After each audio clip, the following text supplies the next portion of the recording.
Sí, sí.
Si, on va commencer.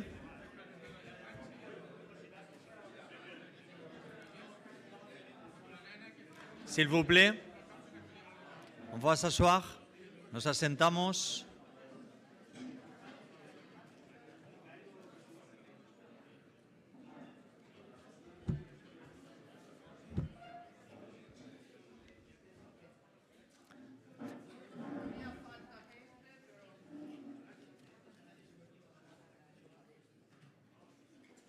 Bueno, son las 3:05.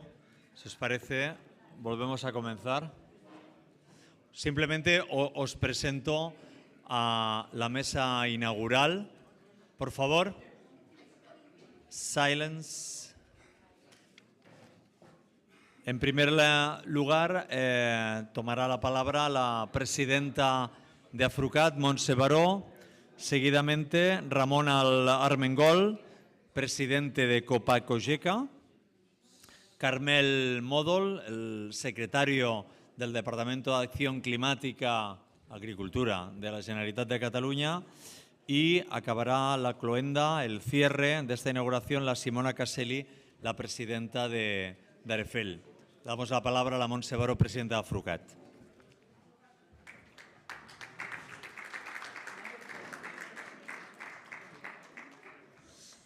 Benvolguts, Simona Caselli, presidenta d'Arefel, senyor Carmel Módol, secretari del DACA, i senyor Ramon Armengol, president de Copacogeca. Benvinguts i benvingudes a Lleida. Welcome to Lleida. Bienvenuto a Lleida. Bienvenidos todos a Lleida. Tenemos la suerte de estar hoy en el lugar más emblemático de nuestra ciudad, la Seu Vella, una fortificación que tiene su origen como catedral, que Ramón Berenguer IV de Barcelona, después de conquistar la Lárida musulmana, la transformó decidió construir una catedral y posteriormente un castillo. Data del año 1203. Para nosotros es un placer acogeros hoy aquí. El sector productivo de frutas y hortalizas en Europa tiene muchos retos por delante. El relevo generacional, los costes de producción, la gestión eficiente del agua, la digitalización, la automatización, en definitiva la sostenibilidad, no solo medioambiental, sino también económica y social. Especialmente este año es un año muy intenso a nivel legislativo, legislación que afrontaremos como siempre, pero que no será fácil, y necesitamos que el sector europeo de frutas y hortalizas nos mantengamos unidos para marcar criterio y consensuar cómo tiene que ser el rumbo del sector. Espero que disfruten del programa que les tenemos preparado para esta tarde. Después de la jornada les ofreceremos una visita guiada por la Seu Vella y posteriormente también tendremos el placer de cenar en esta magnífica ubicación. Muchas gracias por asistir y bienvenidos todos.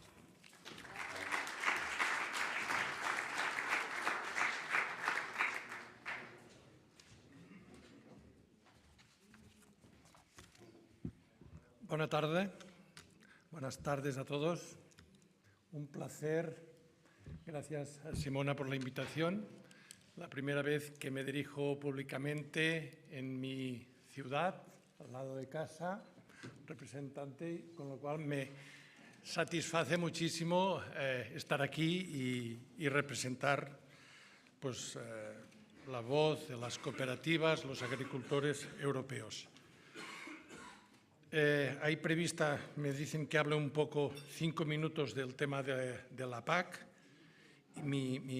La posición oficial de nuestra organización con esta reforma que empieza y concretamente con el sector de las frutas y hortalizas. Yo siempre digo que a mí me gustaría que el modelo que tiene de frutas y hortalizas se replicara en la mayoría de los sectores productores europeos. Es un modelo de éxito. Es un modelo que da muchísima cohesión, es un modelo muy justo y, por supuesto, desde el mundo cooperativo que represento, yo creo que es uno de los instrumentos mejor valorados. Se asocia muchísimas veces organización de productores y cooperativas, es un hecho que en la mayoría de los casos se da. El sistema de los programas operativos, pues, ¿qué os voy a decir? Es un éxito. La cohesión, esta cofinanciación que me gustaría que fuera para todos los proyectos, esto de que tengamos que para cada peseta que ponga una administración, ya sea europea, sea estatal, nosotros pongamos el otro 50%. Esto da muchísima realidad a todo lo que se invierte. No estamos muy satisfechos con la carga burocrática de esta reforma. Esto entorpece muchísimo, a veces desanima, pero sí que es verdad de que estamos en otra pantalla. Las exigencias ambientalistas, fruto del cambio climático, hace que aún sea más exigente toda la tramitación de los programas operativos. Me satisface también que en estas ayudas, en estos programas operativos, los principales, ayer me repasé la lista de los principales perceptores de las ayudas en España y estoy satisfecho porque de los 10 primeros, 5 son cooperativas. Esto, pues, digamos que pone luz a esto de que la PAC en muchos casos es una prima al patrimonio. En el caso concreto de la organización de productores de los programas operativos, yo diría que es uno de los instrumentos más justos que se ha inventado. Enhorabuena por estar en un sector, yo diría, tan evolucionado en este aspecto. Sobre la nueva PAC, todos somos conscientes de lo que tenemos encima de la mesa: sostenibilidad, cambio climático, exigencias.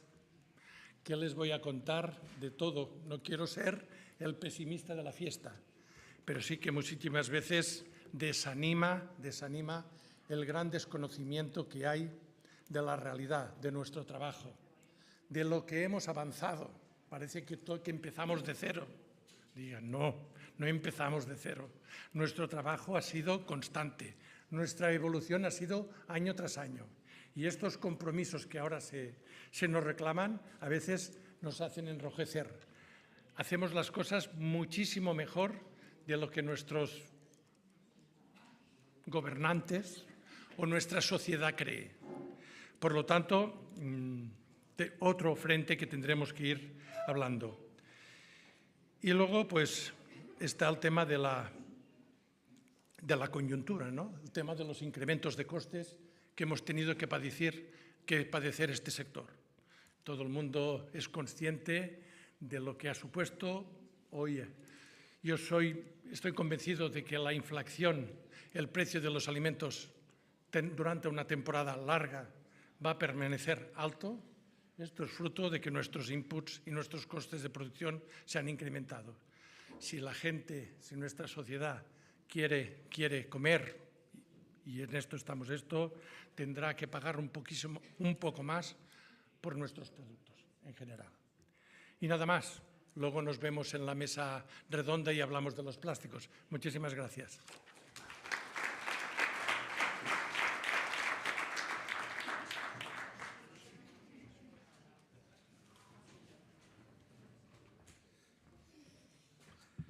Molt bona tarda a tots i a totes. Good afternoon.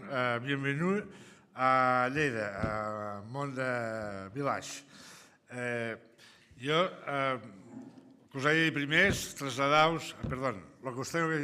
es trasladaros unos saludos cordiales por parte de mi jefa, que es la consejera de Agricultura del Gobierno de la Generalitat.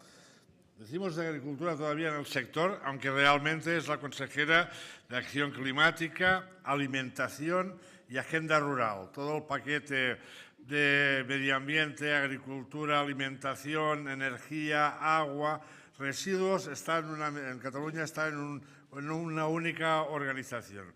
Ella no nos ha podido acompañar hoy aquí, es muy amiga de la presidenta de la DELF, la reconoce como jefa en el ámbito del comercio y de la distribución de la fruta y como defensora de este sector. Y os explicaré por qué. Y, como os decía, daros la bienvenida en su nombre, Recomendaros que no os perdáis la visita guiada, que es apasionante, porque estas piedras que hoy os acogen tienen una especial significación. En la visita veréis cosas muy interesantes, pero también escucharéis historias muy interesantes. Hay muchos años de historia en esta construcción que hoy nos acoge. Yo quería, como secretario de Alimentación, hacer unas reflexiones muy breves, aparte de desearos una feliz estancia y que aprovechéis esta jornada como una jornada de trabajo, como habéis hecho en la sesión de hoy, y que continúe durante la tarde y que mañana sea un día también donde disfrutéis de unas visitas técnicas que están pensadas con mucho cariño. Pero la reflexión que os tenía que hacer, un poco me ha dado pie Ramón, ¿no? Porque hablamos de la nueva PAC, hablamos de unas nuevas condiciones para producir un bien muy preciado, que es los alimentos, y concretamente las frutas y verduras, en la asamblea que hoy tenemos, pero tenemos que colaborar con las administraciones, y las administraciones tienen también que ser sensibles, que tiene que haber unos cuantos cambios, no solamente a nivel administrativo, a nivel conceptual también. En Cataluña, el 12% de la renta familiar se dedica a la alimentación. Solamente el 12%. El porcentaje que dedicamos al ocio, por ejemplo, en Cataluña, es sensiblemente superior a esta cantidad. Nuestra ciudadanía disfruta de unos alimentos a un costo muy razonable y tiene las necesidades perfectamente cubiertos. Tenemos la suerte de Europa de vivir en esta parte del mundo, pero tenemos que mirar el mundo de otra manera. La crisis climática, todo lo que representa, todas esas obligaciones que las tenemos que entender como colaboraciones más que obligaciones, que harán que cambiemos nuestros sistemas de producción y los adaptemos a estas nuevas necesidades. Tendrán que llevar incorporado también una mayor empatía por parte de las administraciones europeas en primer nivel, nacionales y regionales a continuación, en el sentido de reconocer al sector primario, a sus organizaciones de productores, y tal como actuamos en satisfacer las necesidades alimentarias de la población y de qué manera, con qué responsabilidad, reconocerle fundamentalmente este papel y que no haya ningún eslabón de la cadena alimentaria que por realizar su actividad no reciba una justa contraprestación. El sector ha respondido siempre con responsabilidad social a esta demanda. Es hora de que leyes de competencia, percepciones a nivel global, también reconozcan este papel y les den a los productores de alimentos y a los agentes que trabajan en la cadena alimentaria el auténtico papel que representan. La alimentación no solamente es un negocio. Mirarla desde la perspectiva única de un negocio es un error. La alimentación es un bien mucho más preciado. Y ahora probablemente porque se nos presenta la alternativa o la alarma del cambio climático, empezamos a verle las orejas al lobo. Pero dentro de unos cuantos años, que no tengamos que estar hablando de que el gran problema que tenemos ya no es el clima, sino que es alimentar de una forma saludable y responsable al conjunto de nuestra población. Y ahí los productores de frutas y hortalizas tienen un papel fundamental, no solamente porque ese tipo de alimentos está recogido como uno de los más saludables, y eso forma parte de la dieta mediterránea muy precisamente, sino porque tenemos que garantizar que el conjunto de la población pueda acceder a estos alimentos. Y eso representa que todos en nuestro conjunto tengamos que asumir las responsabilidades que cada parte de la cadena tiene. El sector, al menos, y hablo por Cataluña, estoy convencido, asumirá sus responsabilidades. Lo está haciendo. Está transformando todas sus capacidades de producción teniendo en cuenta lo que se nos viene encima, el cambio climático, adaptándonos. Éramos circulares ya, pero ahora todavía lo somos más. Pero la sociedad tiene que respondernos y los gobiernos tienen que ser garantes de esa demanda con unos precios razonables, responsables a esas producciones. Nada más, y discúlpenme por la parrafada. Simona, de hecho, ya me conoce, sabe que en este aspecto soy un peligro. Yo tengo que despedirme de ustedes, los veremos durante toda la jornada de hoy, aprovechando esta circunstancia que hablo delante de la Asamblea, para agradecer a la ELF y singularmente a su presidenta, porque ya lo era en el momento. Manel también ha hecho referencia esta mañana a esa cuestión. En un momento que aquí pasamos unas dificultades muy grandes, se activaron una serie de mecanismos para que esas dificultades que no desaparecieron, al menos fueran un poco más soportables. Y si no llega a ser por la implicación política de la ELF, con Simón al frente, actuando colegiadamente, unidos, para conseguir unas mejores condiciones, no hubiéramos, y una respuesta europea de nivel, seguramente no hubiéramos conseguido ese año que a algunos no les fuera tan mal la campaña. Esa fue una excelente elección. Yo, de hecho, me enamoré de Adolf a partir de ese momento. Fue cuando vi este mecanismo nos sirve. Y tenemos la responsabilidad de, entre todos, hacerlo cada vez más fuerte. Que nuestra voz, al conjunto, sea cada vez más escuchada y más respetada a nivel de la Unión Europea, porque decimos cosas muy sensatas. Simona, muchas gracias. Tienes la palabra.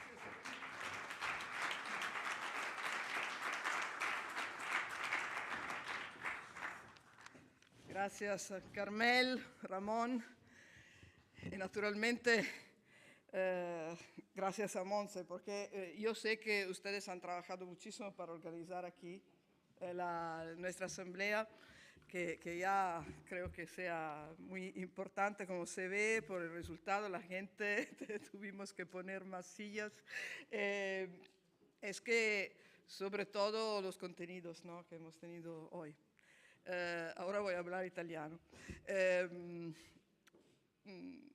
Guardate, questo è il saluto dell'inizio della parte pomeridiana dei nostri lavori. Come avete sentito dalle introduzioni, per le quali appunto ringrazio sia Monse che Carmele e Ramon, il settore è davanti a delle sfide molto, molto importanti. Lo si dice ogni volta, stavolta c'è qualcosa in più, perché abbiamo il cambiamento climatico che ogni anno ci presenta problemi maggiori e ogni anno viene dopo un altro anno di fatiche. Abbiamo questa situazione di destabilizzazione mondiale che purtroppo non sembra avviarsi a soluzioni brevi, che naturalmente impatta fortemente su tutti i settori economici, quindi anche il nostro. Soprattutto questo impatto è un impatto sociale sul potere d'acquisto delle persone. Noi abbiamo una responsabilità in più perché facciamo ortofrutta, che è alla base di una dieta sana, quindi in realtà noi dobbiamo fare in modo che la gente ne consumi di più, non solo perché è il nostro mestiere, ma perché è anche un bene sociale. Ora, i lavori di oggi noi li abbiamo organizzati in modo da toccare due temi che sono due temi caldi in questo momento, perché naturalmente ce ne sono anche altri, li abbiamo enumerati questa mattina, per cui non tutti i dossier europei non li sto a ricordare, però chiaramente noi dobbiamo molto focalizzare l'attenzione su alcuni aspetti perché siamo specialisti dell'ortofrutta. Lo diceva benissimo adesso Carmel, ci sono una serie di specificità di questo settore, alle volte molto piccole, che però possono fare la differenza per quei produttori lì, magari in una zona specifica, in un certo anno, in un certo momento, che è difficile che organizzazioni di rappresentanza generale possano considerare perché sono più complesse. A Refli invece è lì esattamente per questo, per avere una per mettere assieme il lato istituzionale delle regioni che devono gestire l'OCM e che devono gestire gran parte delle politiche europee e metterle assieme con il lato dei produttori, in cui ognuno mantiene i propri interessi, il proprio ruolo, che naturalmente è un ruolo diverso, ma cercando di fare un gioco di squadra. L'importanza di assemblee come questa è la intelligenza collettiva che noi mettiamo in campo. Per me, sia quando ho fatto l'assessore, ma anche da cooperatrice, da 1000 ruoli che posso aver avuto, il momento in cui tu puoi scambiare delle non solo opinioni, ma proprio esperienze, momenti di vita vissuta, cose fatte, soprattutto buone pratiche con degli altri, è un momento d'arricchimento generale.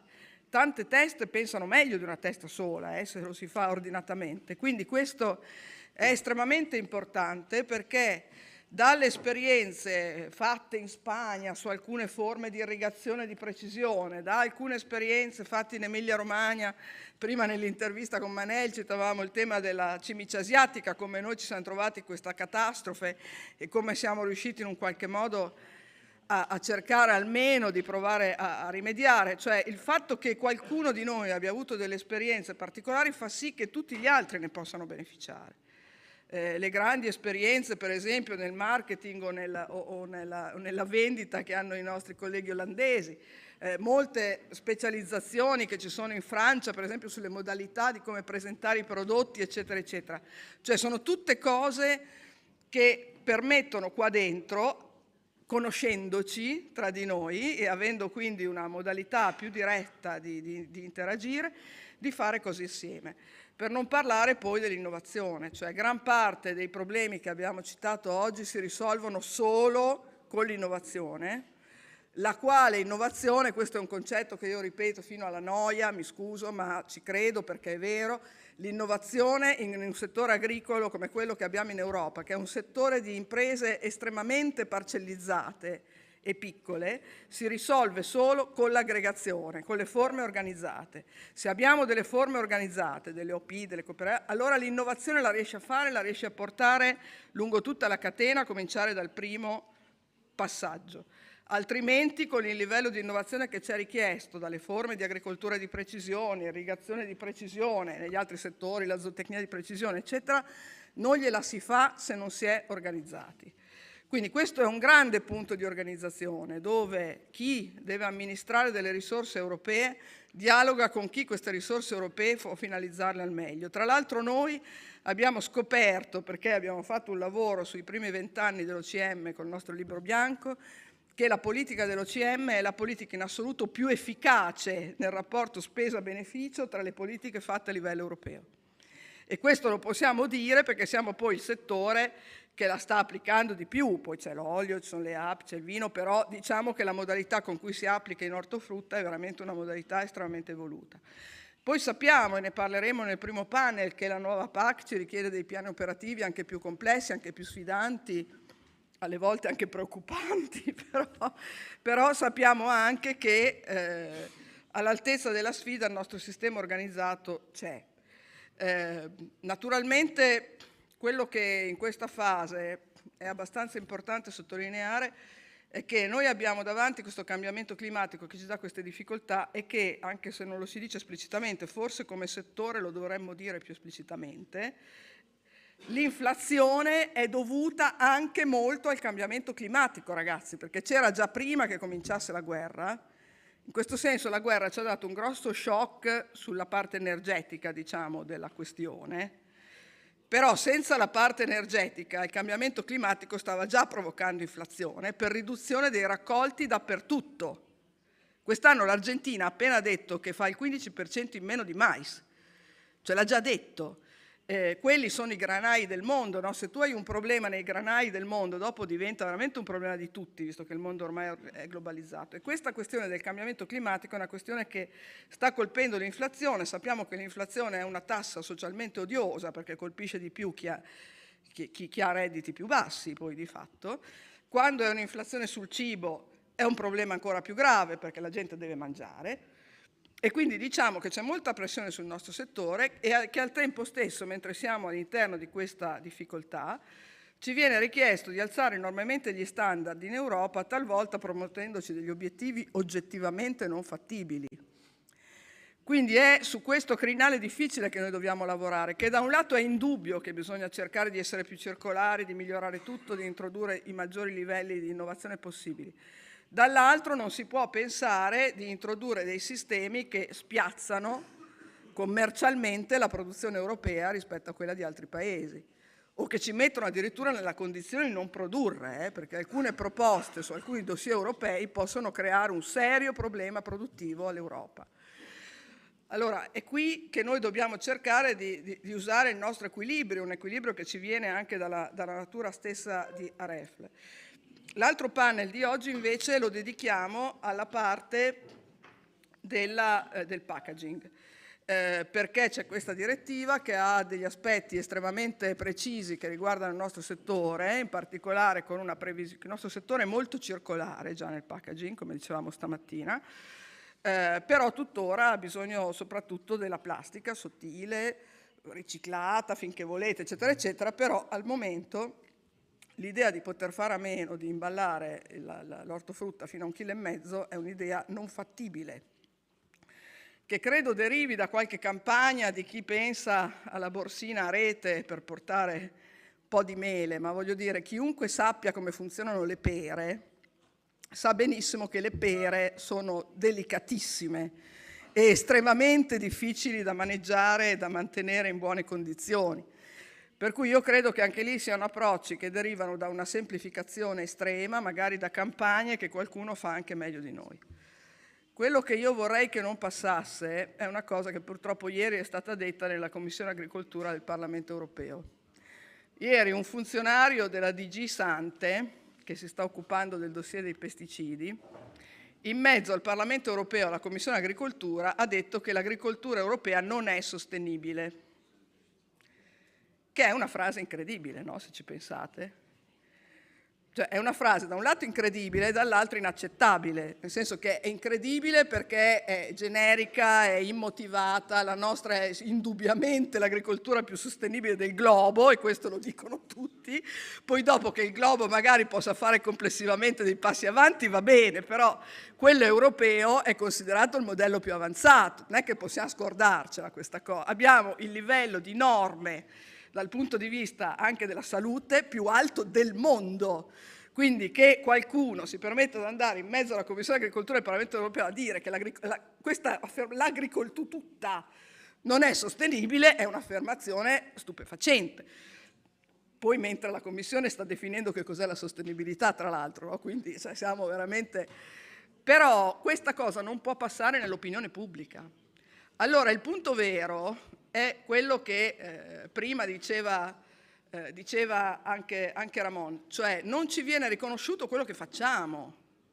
Cioè noi facciamo già un sacco di cose che non sono note. Il cittadino medio non ha la più pallida idea di cosa sia l'agricoltura di precisione. Quando noi diciamo, perché per noi è normale, sì perché c'è l'agricoltura di precisione, ti guardano con due occhi così perché non lo sanno, non hanno idea. Quindi noi forse anche come settore, anche nella comunicazione che facciamo, perfino nella comunicazione commerciale, forse dovremmo far vedere di più qualche drone, qualche sistema di gestione evoluto delle cose che facciamo o qualche meccanismo di irrigazione di precisione, perché altrimenti gira una vulgata di quello che facciamo che non è accettabile. No? Sembra che qua ci sia gente che si diverte a dare pesticidi qua e là così, non importa. Nella mia regione, l'Emilia Romagna, uno dei miei predecessori, uno dei primi assessori dell'Emilia Romagna, che era un personaggio, anzi il primo assessore dell'Emilia Romagna, che era un personaggio straordinario, decise a un certo momento di ridurre l'utilizzo dei fitofarmaci perché morivano gli agricoltori. Perché il problema è che gli agricoltori sono le prime vittime. Quindi questa visione pubblica che c'è di un mondo che avvelena le cose è incredibile e per di più immotivata rispetto agli standard produttivi che ci sono da seguire in Europa. Allora, la discussione non può andare a quel livello e associazioni come AREFL stanno lì anche ad evitare che si vada a quel livello. Nel senso che noi, visto che interlochiamo a livello istituzionale, sia col Parlamento che col Consiglio tramite le regioni e con la conferenza delle regioni a Bruxelles, eccetera, eccetera, noi abbiamo il dovere di far sentire la nostra voce e fare in modo che non vengano accettate impostazioni dei dibattiti fatti in questo modo. Dopodiché è chiaro che dobbiamo andare con le nostre proposte. Quello che noi abbiamo fatto, io vi ringrazio come soci, è stato che le nostre proposte questa volta hanno voluto dire tutta una serie di prese di posizione, compreso sul tema degli imballaggi. Quindi io vi ringrazio molto, scusate se ho parlato troppo a lungo, ma oggi, come vedrete, avrete anche la possibilità nel primo panel di vedere plasticamente che cosa significa come Arefla adesso essere parte anche del network della PAC. Un network molto importante che oggi ci verrà ovviamente presentato e che diventa uno dei luoghi dove dare gambe alle cose che ho appena finito di dire. Quindi buon lavoro a tutti e grazie.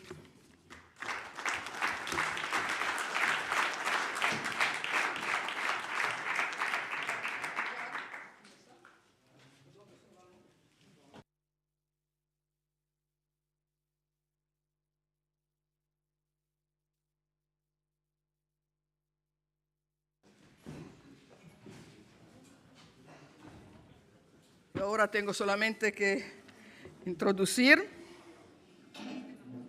lo que hacen parte del primero panel. Entonces voy a llamar aquí Elena García Garrido por el...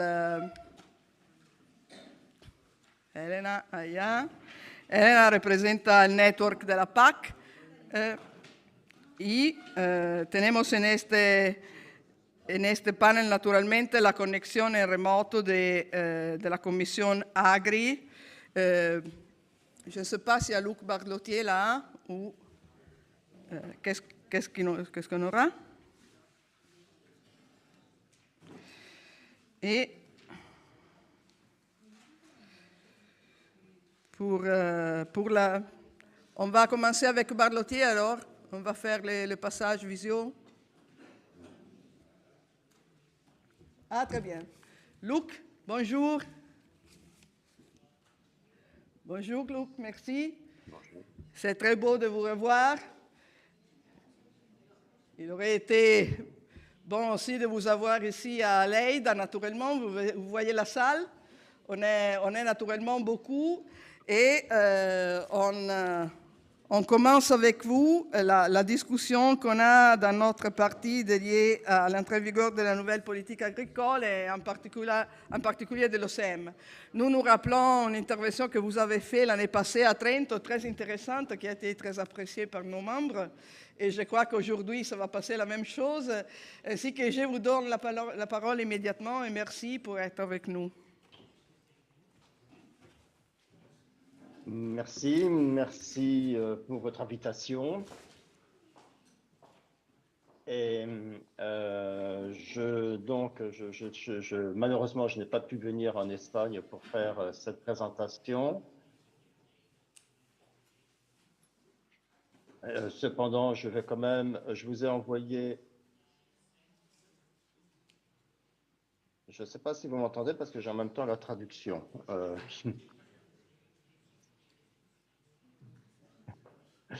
Donc, je vais vous présenter je vais donc vous présenter une partie de la présentation que je vous ai envoyée. Je voulais vous envoyer une présentation assez complète avec aussi la situation un peu du marché.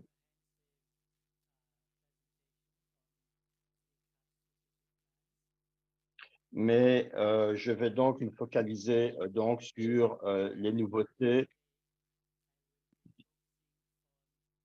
de régime juridique en matière des fruits et légumes.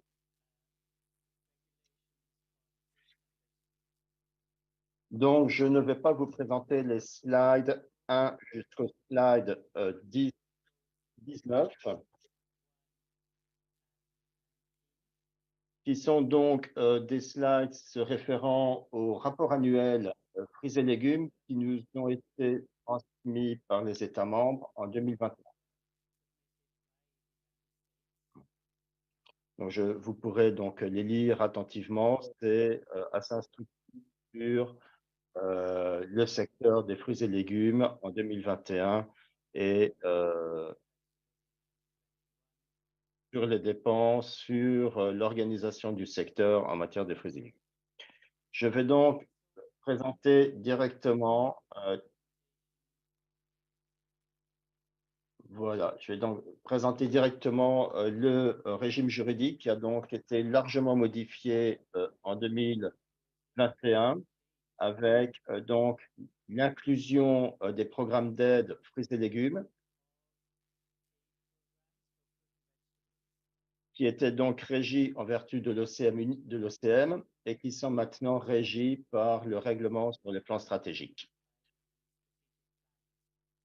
Pour pouvoir assurer cette transition entre les règles de l'OCM et les règles des plans stratégiques, la Commission a adopté en 2020 et 2021 deux règlements qui permettaient donc cette transition des programmes existants vers donc le régime des plans stratégiques. Sans aller trop dans le détail, ce qui est important, c'est qu'au 15 septembre 2022, les États membres devaient décider, sur requête des organisations de producteurs, si celles-ci voulaient arrêter leur programme opérationnel, s'ils voulaient finalement que ces programmes opérationnels soient transformés de telle manière qu'ils soient régis après sur les règles de l'OCM, des plans stratégiques, ou la troisième solution, la possibilité pour ces organisations de producteurs de continuer à mettre en œuvre leur programme opérationnel en fonction des règles de l'OCM jusqu'à leur fin. C'est la raison pour laquelle, lorsque nous avons reçu les plans stratégiques des États membres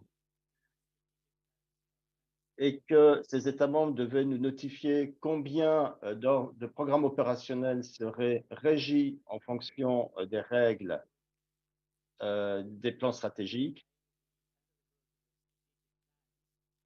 il y a un nombre inférieur par rapport à l'ensemble des programmes opérationnels que nous connaissons. Ce qui signifie qu'il y a un certain nombre d'organisations de producteurs qui ont décidé de continuer à opérer leur programme opérationnel en vertu des règles de l'OCM.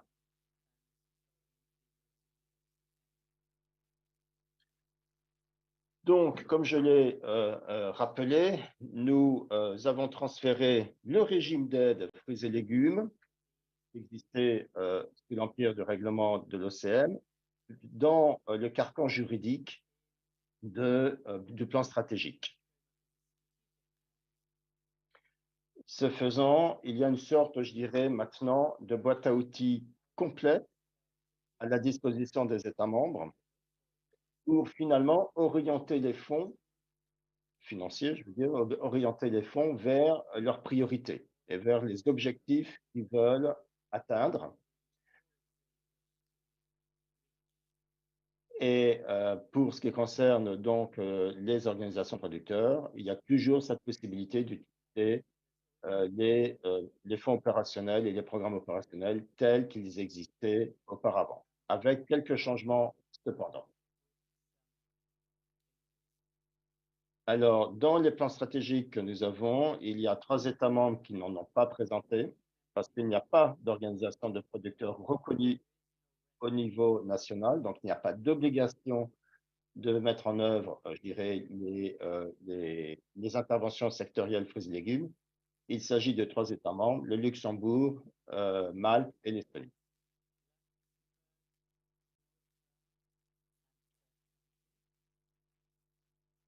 Alors, je vous ai ici repris les différents objectifs. Nous avons des objectifs au niveau du plan stratégique. Ce sont ceux qui sont à l'article 6 du règlement 2115 de 2021. Donc, c'est ce qu'on appelle les objectifs spécifiques. Et nous avons des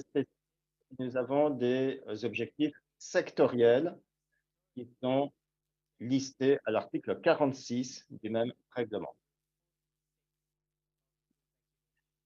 Et vous voyez ici qu'il n'y a pas de grand changement par rapport à ce qui existait en vertu de l'OCM.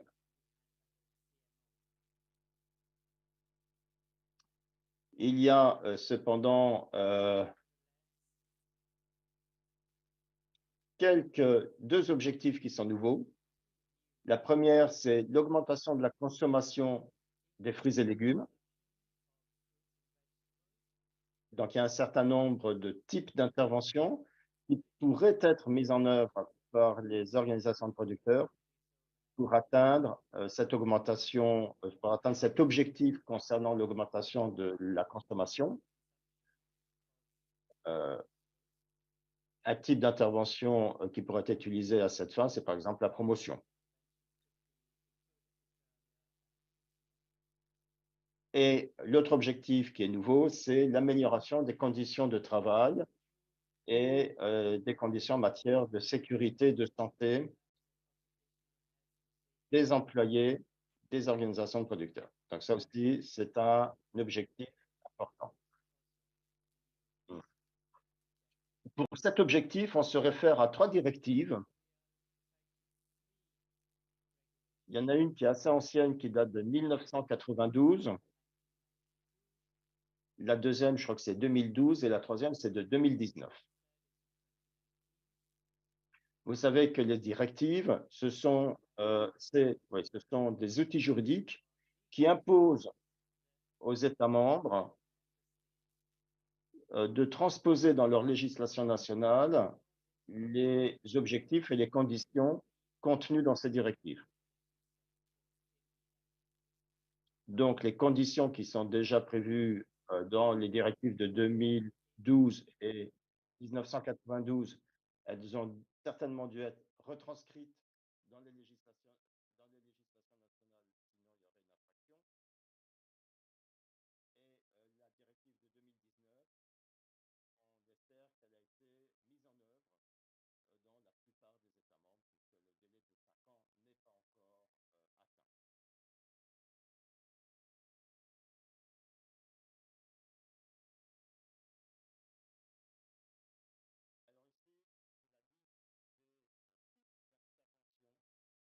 Alors ici, la liste des types d'interventions qui sont donc autorisées en vertu de la législation pour les programmes opérationnels. Je vais juste ici mentionner le tout premier, parce qu'il a, je veux dire, il a posé certaines questions d'interprétation. Of this, and Article 47, paragraph 1, relating to investments, research and innovation, that is other actions, and other actions, and here they mention a number of fields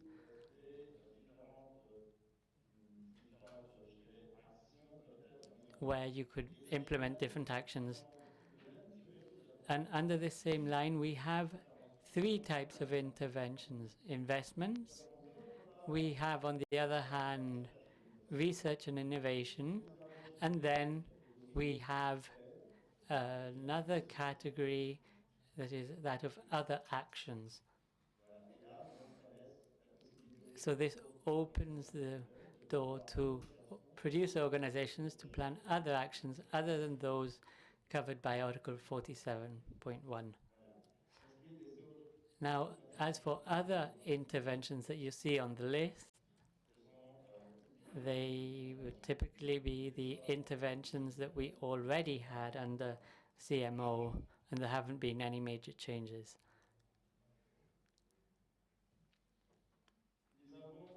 Then we have types of intervention on crisis prevention and crisis management.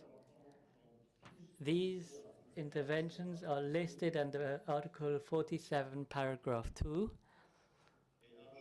And here I'd just like to mention 2 of such interventions.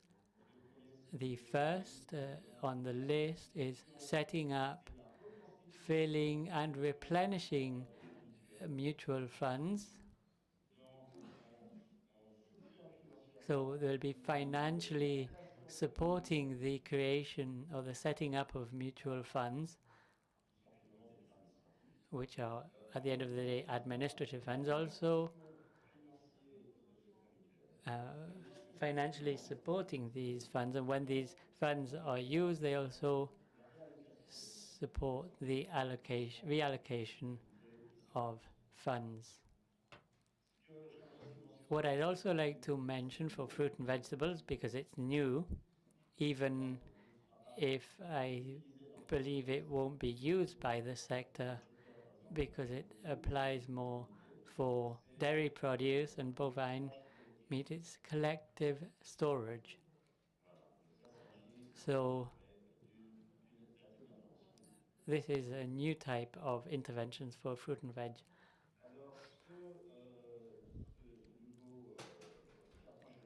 This new legal framework led to the adoption of a delegated regulation that was published in 2022. It's Regulation 126 of 2022, and this regulation has already been amended. And the first point that was amended is the one you see on screen. So it has to do with the possibility of producer organizations to carry out promotion on brand names, whether they're registered or not, brands of producer organizations and their subsidiaries. Just a reminder, when we adopted Regulation 126, we did this quite quickly because the new cap was going to enter into force, and in the text that was submitted to member states, the detail of the subsidiaries had been omitted. So back then we promised to change this and modify the regulation as soon as possible in a way that the new regulation would reflect what already existed under CMO, the provision that was covered in Regulation 891 of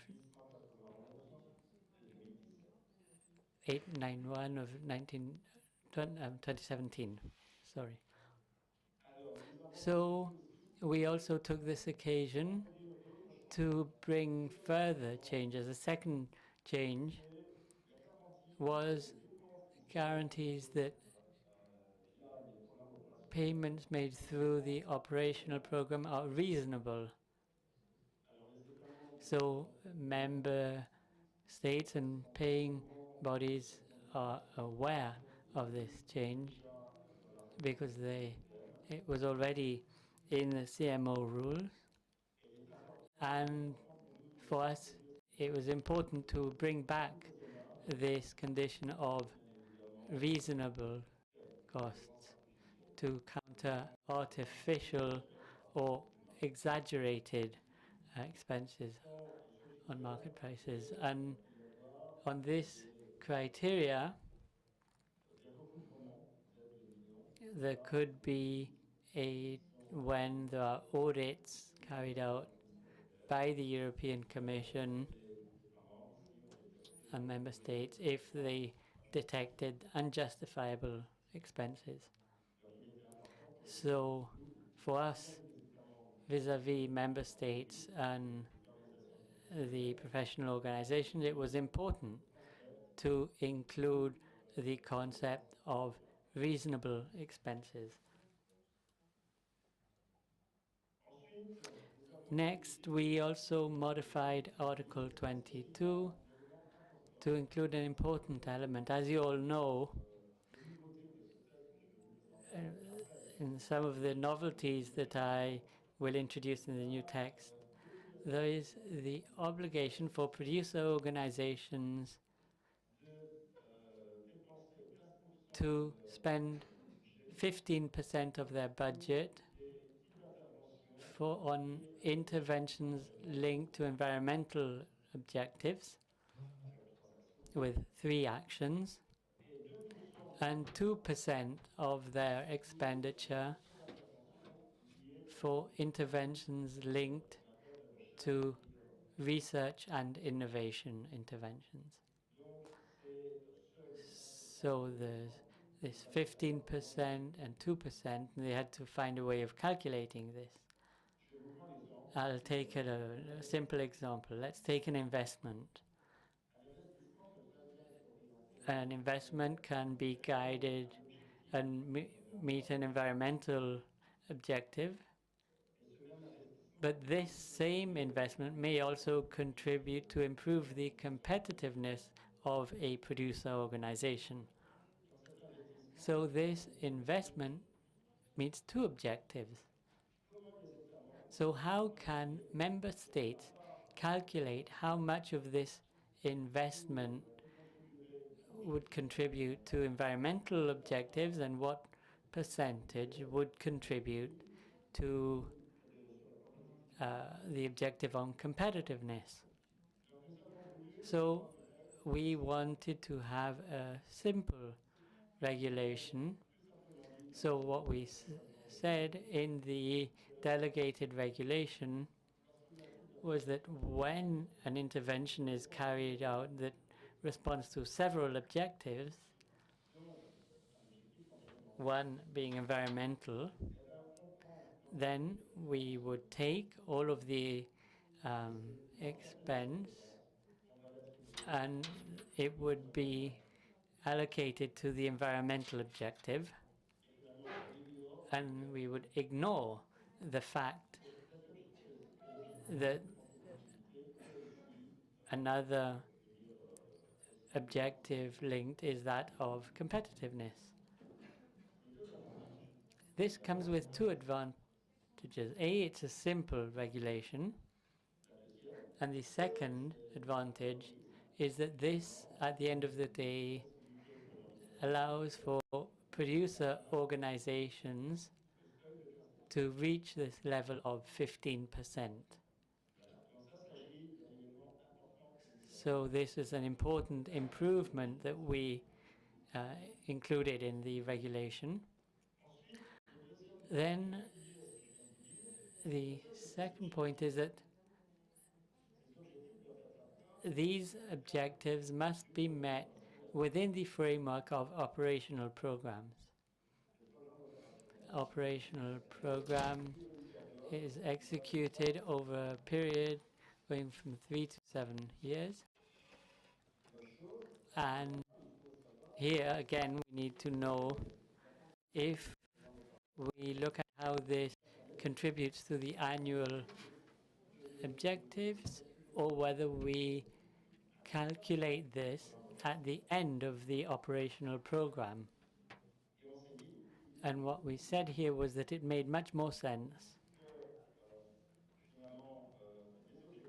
for the goals to be reached at the end of the operational program. What you can see here, if we go back to the investments may not be made the first year of an operational program, maybe during the second or the third year. So if we had counted every year, year 1 and year 2, they wouldn't have contributed to this objective, which wouldn't have been a problem, especially when referring to targets, circuits, and performance indicators that are things that must be taken into account within the framework of strategic plans. And to avoid these problems, we considered it was necessary to take into account the entire duration period of the operational programs to determine whether the objectives had been met. Next, we also again change the way in which the calculated the expenses for free withdrawals for free distribution. And here we had to modify. The accounts court had identified in certain member states that they were overcompensating when it came to the free distribution, especially in the case of transformed products like oranges that had been transformed into orange juice. So we had to revisit the calculation, and what we suggested here is a calculation method that avoids this overcompensation, taking into account the financial support given by the Union for certain products, those under Annex 5. We added the conditioning and transport costs, and we said that in all it shouldn't exceed 80% of the average ex-producer organization market price of the product concerned in the previous last 3 years. And in doing so, we avoid this overcompensation. What we also found in 2022 was the possibility of the payment of advances no longer existed. And this was simply because the possibility of payment of advances isn't foreseen in the regulation on strategic plan, but it is foreseen in the horizontal regulation managing the control and oversight and financing. So there we had to adopt 2 regulations. The first modifying the 2016 regulation, allowing to pay advances in sectorial interventions. And the second regulation modifies the delegated regulation in application of the base regulation with the condition of having a guarantee that is equivalent to the amount of the advance. So this is less than what we had in other regulations. So there we ensured a security of 110%. But in the way in which the payment advances are payments, 80% of the expense foreseen for expenses attached to an operational program. So there is no change here with regards to the previous regulation. Je voulais aussi sur les nouveautés. Now, regarding recent developments, all the legislation, all the secondary legislation in operational programs management is not included in the new legislation. So this imposes an obligation upon member states. Member states have to pass specific legislations to implement operational programs. Probably they found inspiration in previous dispositions in Regulation 891 and 892 from 2017.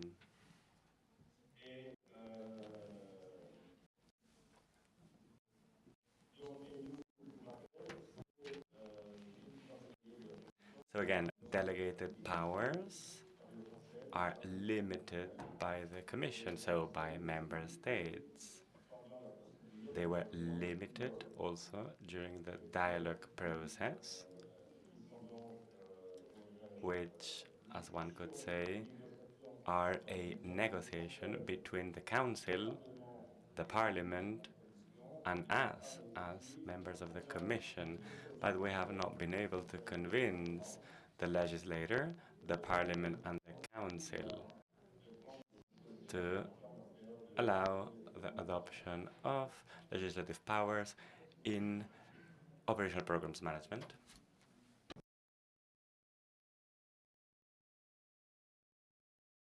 This is new. This is not in favor of the sector because, of course, the regulation differs depending on the member state.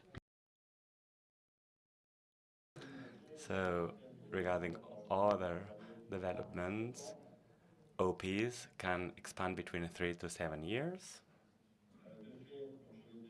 And as I said before, these minimal investment requirements, which are set at 15%, when it comes to environmental expenses, and another percentage in research and development and innovation. What I already said before, 2 new objectives, the first one being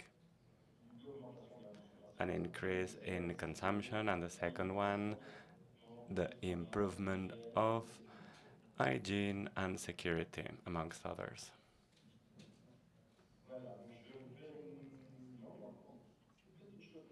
Oh, there's one last thing I would like to share with you, which is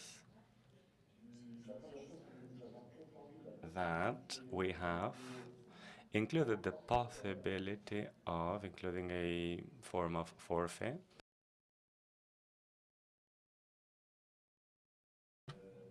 for all types of interventions, investments, promotions, etc. In the past, this was limited to 3 measures. Now this has been expanded to all measures. Also, it's interesting to underline that planning and reporting and performance have been designed at the level of OPs and not at the level of categories of intervention. And this is an important simplification for member states. We have an output indicator. I say it in English because I don't know how to say it in French. So this output indicator is the number of OPs that have been implemented. This indicator is very simple to calculate, and you don't really need to get into details to, let's say, define the investments per intervention.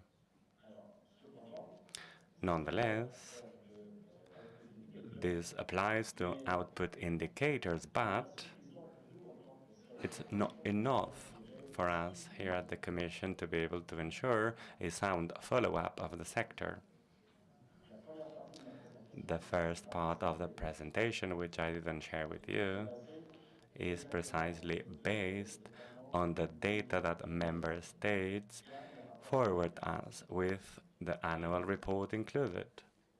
And this annual report, well, we are still going to receive it in the upcoming years, but there's a new regulation, the new regulation from 2022, where we ask for the expenses detailed account. Once again, all this has to be consolidated at the member states level. So not like we are going to be assessing each productive organization. We want to know the total amount of investments in Spain, to give you an example. There's Also, information regarding production or productive organizations, which is determined in Regulation 232 from 2016 that has been modified. So we will still receive annual reports, which are an important source of information for us, for the Commission, so that we can assess and better understand the sector and thus defend it. Defending the sector and the F&VOPs when we are negotiating a new grant, for example. So what I would like to say is that what I wanted to share with you in this slide is a summary of the information presented by member states in their strategic plans. Here you have a list of the different interventions that member states have claimed in their respective strategic plans, which means that each productive organization will implement one or several interventions which have already been foreseen.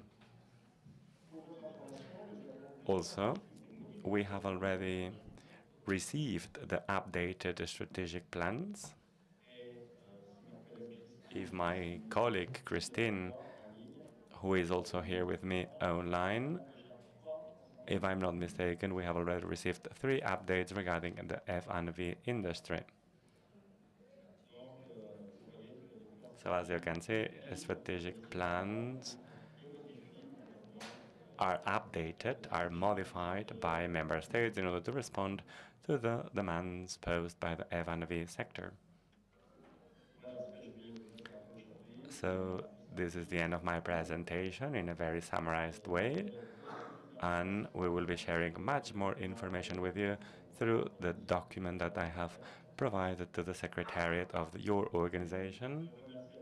Once again, thank you very much to RF for having invited us, and I look forward to keep working with you in the future as successfully and fruitfully as I've done until today. Thank you. Thank you very much. Thanks to you, Luca. You have shared a great deal of information with us. Thank you very much for that. And of course, we'll keep discussing and engaging with you. For us, it's also very important. We hold very dear our relationship with you and sharing views and opinions with you. Here we are in the implementing side. It's very interesting to hear from the regulation side, and we look forward to work with you to ensure sound and better OPs. Once again, thank you very much. We'll move on, and I call on Elena García Garrido for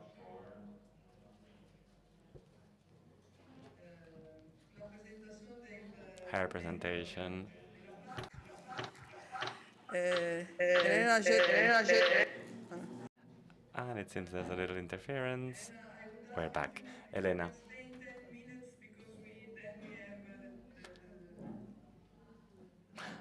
I would kindly ask you to stick to 10 minutes because then we have a panel discussion and we're running a little late. Thank you. Thank you.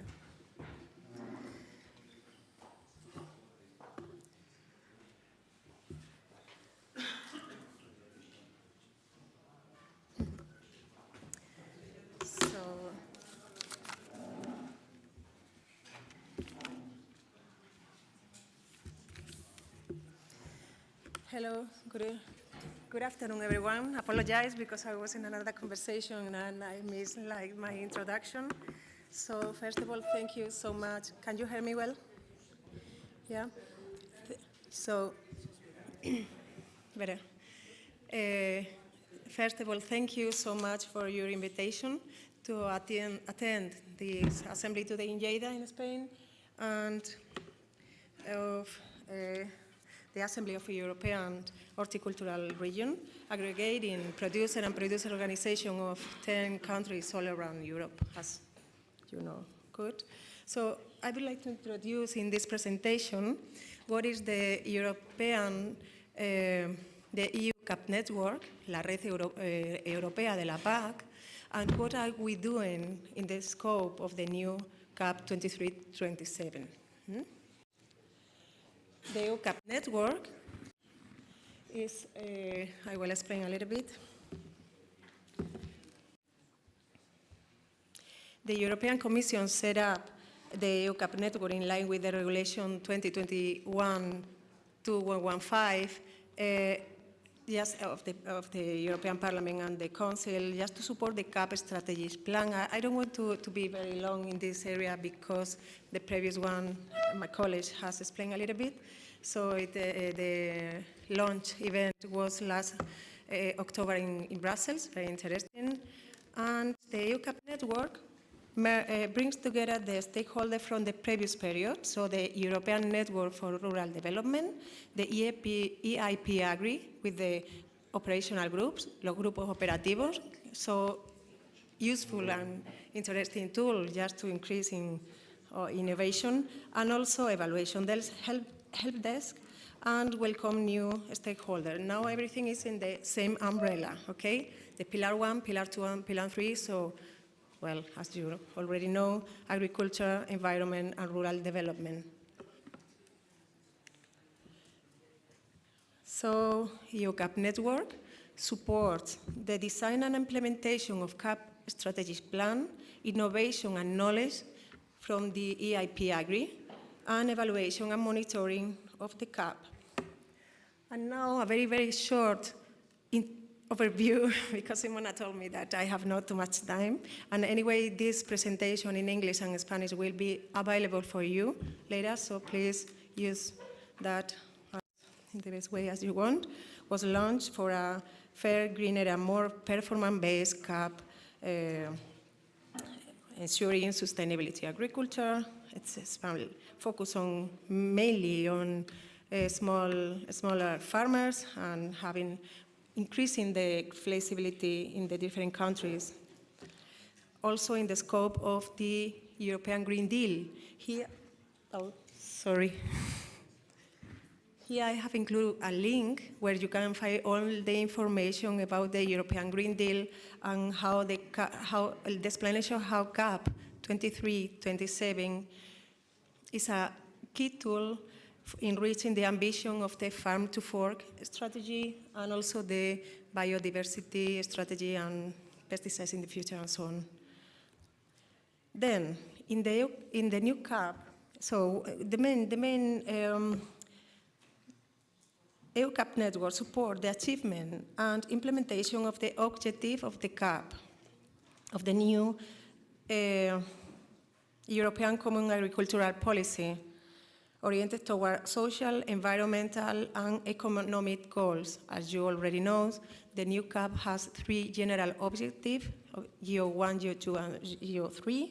The GEO1 is to foster a competitive, resilient, and diversified agricultural sector. I think this is the GEO1 is the most related to our work.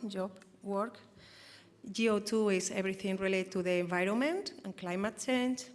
And the third one is the GEO3 is, well, the rural development, so how to strengthen the socio-economic fabric of rural areas.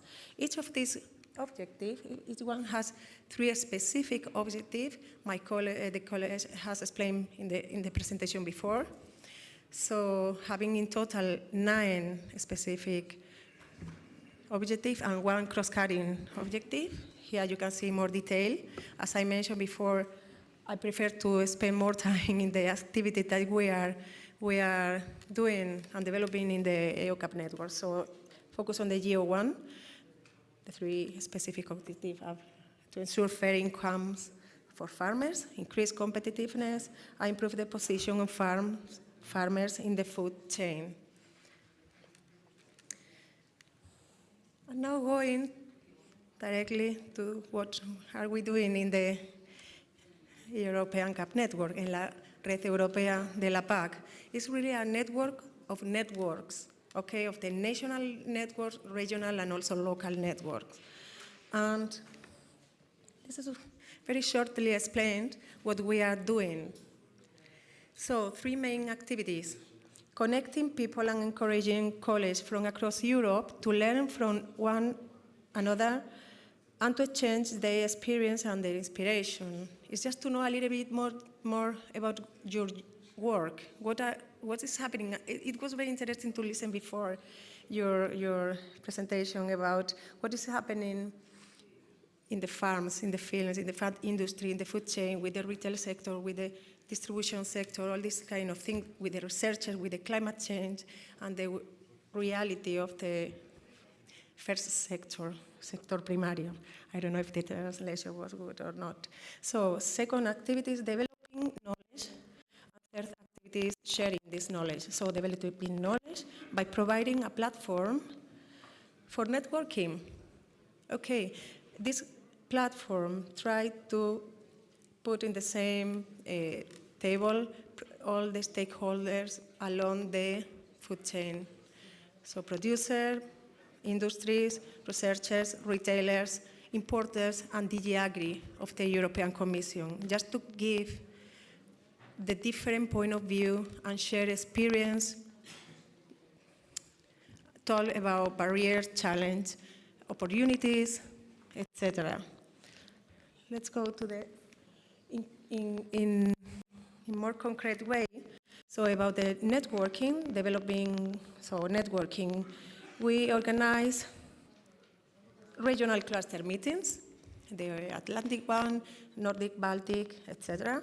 Now the rural network meeting and workshop. For example, now it's happening the first national network meeting in Croatia. Some of my colleagues are there. Both exchange between networks and, of course, networking mapping.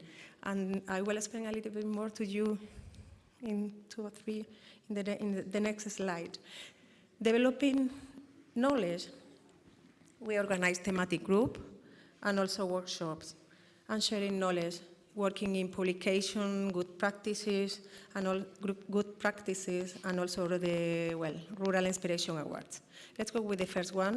The networking tried to update our database with the key stakeholder related to the GO1. I mean, as well as the previous programming period has been working in this networking mapping relating to the objective 2 and 3, so environment and rural development. It's time just to do exactly the same with GO1. So I will explain to you a little bit later that it would be very interesting just to share your contact with us, just to keep you informed about our activities, news, and all the events that we organize. Just to keep informed about activities, as I mentioned here. Well, in these activities, we take into account your proposal for activities and topics to be discussed. And also to invite stakeholders to participate actively in our meeting events, having a role, active role, for example, doing one presentation about your project, what are you doing in your, for example, producer organization, or for example, we are doing that related to climate change, or just to increase the profitability of this small farm, or blah, blah, blah. Okay? And always working in coordination with the CAP national networks. Okay, I have forgotten to pass to the next slide, sorry. It's very noisy over there, and this is why I miss a little bit, sorry. So everything is here, what I have explained, okay? So, about the thematic group, the second kind of type of activities. We have done in the previous year, in 2022, 2 thematic groups related to GO1. So it was organic supply chain and sustainability agreement, according to the 210A, Article 210A of the CMO amendment, very related to the competency law. I'm sure that you are aware of that. And also, I have included here the list of another thematic group related to objective GO2 and GO3, carbon farming, long-term vision in rural areas, etc. Here, you can find all the information in this link of all these thematic group. Now, in the first half of 2023, we are doing these 3 thematic groups. The first one is very interesting, indeed. CAP strategic plans towards implementation is being now. The first meeting was 2 weeks before, and the second meeting will be by the end of May. And the other 2 thematic groups are related to forest and youth people in rural areas. So you are welcome to see all the highlight report in the link you can find there. Developing knowledge workshop, very interesting, and I would like to invite you just to join us in the next meeting. It will be the 3rd. We expect to organize the 3rd meeting of the Farm to Fork Forum, the best practice in agri-food supply chain. The second one was in Brussels, in present, after the pandemic era, in November 2022. And some of the European producers present what they are doing in the reality of the farm. For example, I don't know if you know El Ciruelo. It's one producer in Murcia. They present what they are doing, okay, with producer and in total. And for example, one producer organization in Germany, or one importer of Sweden. Here you can see also, so we would appreciate your contribution to present your company and your project. What are you doing in one producer organization related to support this intervention now with the previous CAP programming operational programs of the OPFHs? Well, also publication going to the 3rd kind of activities. So here I have included one example of one policy inside reinforcing small farm resilience. Again, you can find all the publication in this link, and could be very more interesting for you. Fruit del Ponent, probably suena conocido para vosotros. Well, one of our tools, that is just to publish good practices related to what are you doing. This is one of the examples, a really beautiful example about how this producer organization is working with the programas operativos, operational programs, yes, about to promote collective climate actions. Again, we would appreciate your contribution to present your company and your project in the agricultural and agri-food sector to be published at European level, always in the EAFRD and the EAGF project. So, FEADER y FEAGA project, okay? Organizaciones de productores, apologize now in Spanish, organizaciones de productores, cooperativas, el sector. Cooperative producers, organizations, we want to know what you're doing there. Just to go to the end of the presentation, knowing sharing. Now we organized from the EU CAP network, together with the Agri, the Rural Inspiration Awards. We expect to organize the 5th edition during this year, by the end of this year. So you are welcome to participate and present what you are doing again. And also it's very interesting because now we evaluate the project, but also the population vote for the project. And then here I have included some photos from the previous Rural Inspiration Awards, where it was in Brussels in person. And last slide. social media. So you can find all the information in the new website, the EUCAP network from the European Commission. The ENRD website will be available static, but you can find plenty of very valuable information that could be interesting for you also in social media and the official hashtag. And you are welcome to subscribe to the EUCAP network newsletter in the link that you can find here.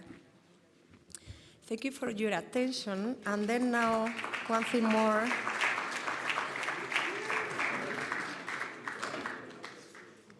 Just to finish in Spanish, only one sentence. The European network, which is a tool that provides the DG Agri of the European Commission to promote networking. Your participation and your presence is not only needed, but central. It will be a forum for you to express the challenges you face in the field. Thank you very much. Gracias, Elena. Thank you very much, Elena. I think we must use the possibility offered by this network in order to make our best practices in light and listen to others, even learn from others. But I think it would be very important to let the DG Agri know how this sector has improved. Now I will call for the round table and the exchange on these two presentations and in general on the next CMO. Maître Schaffer, directrice générale en charge de la PAC Région Valence. Luc Van Erbeek, de la Fédération belge,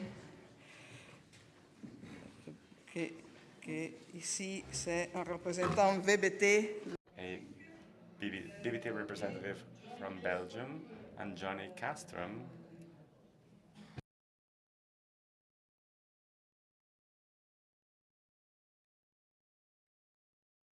online. LRF, Katerina Zugrafi, who unfortunately couldn't join us. Central Macedonia region had a problem at the last moment, so she's not with us. So the panel is made by 3 participants. I only have, my duty is only to introduce the panel and to begin with Marte.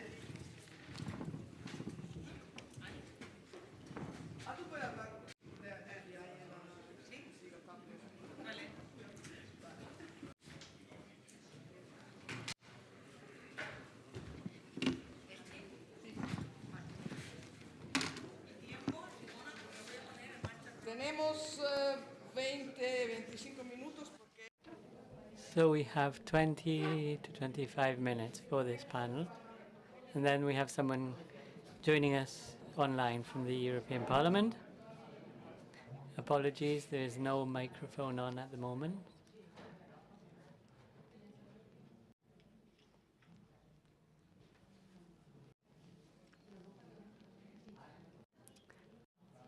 The microphone is off.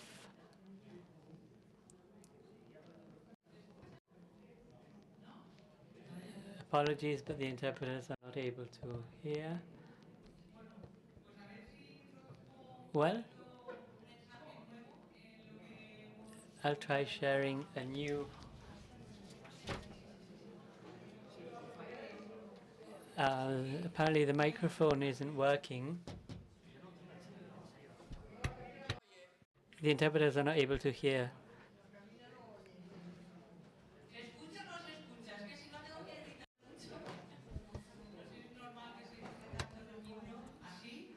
Okay. Apologies, we're still unable to hear. Sorry, there's no interpretation because we are not receiving the sound from the microphone. So we'll try from the stadium. Now you can.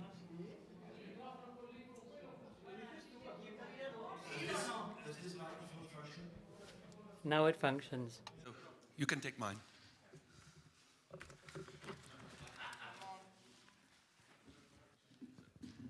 Bueno, pues vamos a ver. Okay, now this microphone is working. So I'll try introducing a new concept here, something that I haven't heard so far today.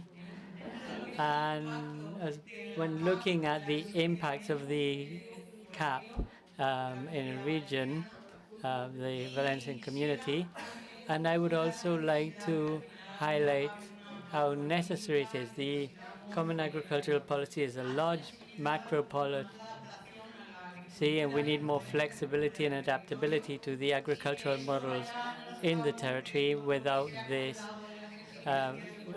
regardless of the requirements. In our case, our region has two major pools. We have a very powerful agri-food sector. It represents 10% of the regional economy in terms of aggregated gross value, and it provides 2% of employment in the agricultural sector. But on the other side, what we are seeing, especially in recent years, is that the agrarian sector is being weakened more and more. That is the primary sector, farmers, those who are at the first link in the chain. In our case, we see structural problems and problems with the model that are concrete, and to all of this we must add all of the challenges that we have been mentioning throughout today. So, I mean, what can I add? The problems with prices, a bad distribution of prices within the chain, the primary sector, which at the end of the day isn't able to be paid a price that allows them to continue working, and then the conflict, the cost we face, challenges in our case in the Mediterranean. We face problems of health risks, plant health risks that are becoming an emergency. What we are seeing day after day is the emergence of new pests and new diseases that didn't exist before. Maybe before they happened once every 10 years, but now we see them reappearing every year. We see new pests and new diseases, and facing all these challenges requires a huge effort. And to all of this, we have to add another piece of the puzzle, which we also mentioned before, that is climate change and the climate emergency that we are experiencing directly in the Mediterranean shores. So this is a perfect storm. There are many challenges, and in our case, that is contributed to many people just abandoning arable lands. They are abandoning agriculture. I said the agri-food sector is big in Valencia, but we are seeing that we are shifting towards a form of agriculture with no farmers, and this is something that concerns us very much. In our case, the Common Agricultural Policy, when it comes to funding, what we have been able to see, we've identified some weaknesses on the finance per surface. We have a medium, on average, we have a small size, which say 5.5 hectares per farm. But on the contrary, what we've been able to observe is that there are some opportunities, as we mentioned, the operational programs. For us, we see this as a strength. We think it's good that they continue in the new CAP. We have 90 organizers, producers, bringing together more than 30,000 food producers who organize and plan their production in this way.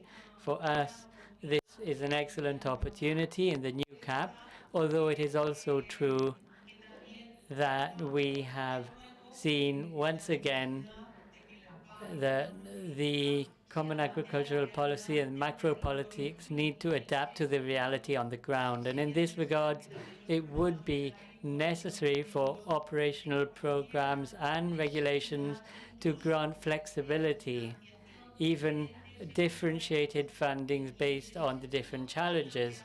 In this regard, in all our discussions so far, even in the net, we have participated and contributed documentation to try and come up with a double pathway. If there are growing demands, more funding or less funding, we'd like to have this option available to adapt to the different types of producer organizations.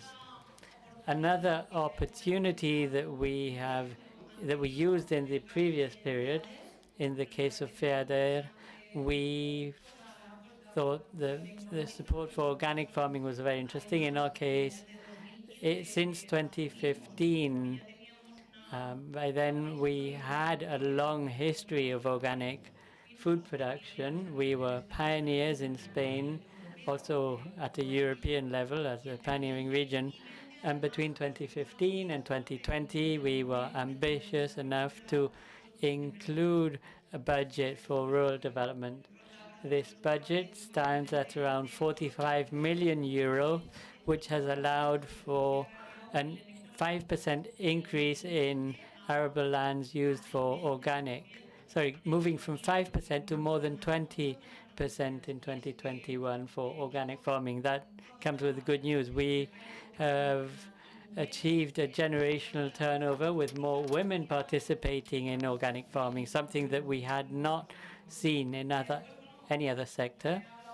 And well, we've talked about weaknesses, strengths, and opportunity, and what we need to face up to is that we need to be well organized at a European level for everything having to do with research, training, knowledge transfer, and in our case, what we are seeing, because we have our own research center, we have the Valencia Agrarian Research Center, where we look at all of the challenges when it comes to plant health. My colleagues in Trento referred to our strong support for the ongoing threats that we are living in. In the case of citrus fruits, we have a whole series of pests.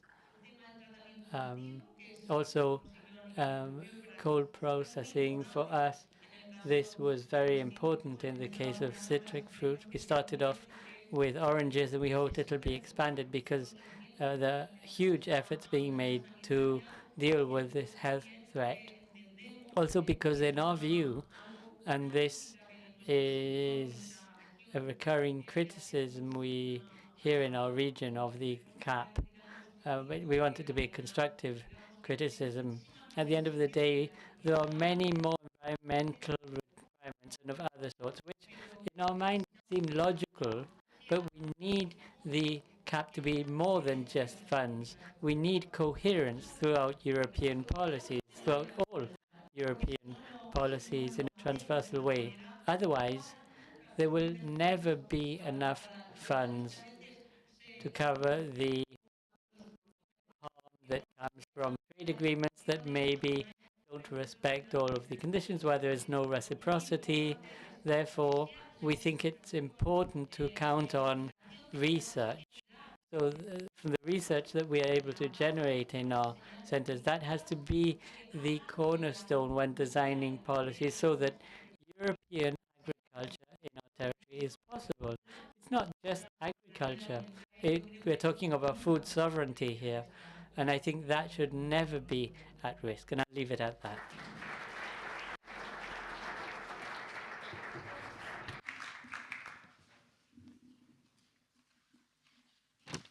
So, ladies and gentlemen, it will be quite difficult to add something on this very exhaustive list of all the things that are going on in our world. But I want to go back to reality. What's the reality in which we are functioning at this moment? The reality is, first of all, that we are having quite exceptional times. I'm 37 years in the industry, and I heard for 37 years, oh, this year is a big crisis. And every year it's a big crisis, and every year we showed as industry that we are very resilient. But this is quite different. What are we dealing with now? We are dealing with crises that are speeding up. We had the equally in 2011, we had 2014, the import ban from Russia, we had the COVID crisis, and then when COVID went over, we thought, oh, now heaven is coming near, and then the geopolitical conflict started. So the crises are coming so close to each other that we are in a permanent state of uncertainty. What's happening? First of all, we are not able to match supply and demand. Consumption is going down. Everybody is talking about more and more and more fruit and vegetables. It's good for your health, and it's good for this and good for that. But they don't buy our products. They don't buy it. It's going down. What are we seeing? Export is going down. Export is going down because geopolitical crisis. We are all suffering from this. Competition is getting real hard. I don't have to tell you, if there's somebody in this meeting room that is selling apples, he knows what this means. This is really completely a disaster. And what I see, and that's at the political level, we are now living in a completely different style of communication. The lady of the CAP network told us about social media. Social media, it's tremendous. Wow. But what we see is that there are new players, NGOs, everybody knows exactly what we have to do, why we have to do it, how we have to do it, but they don't want to pay.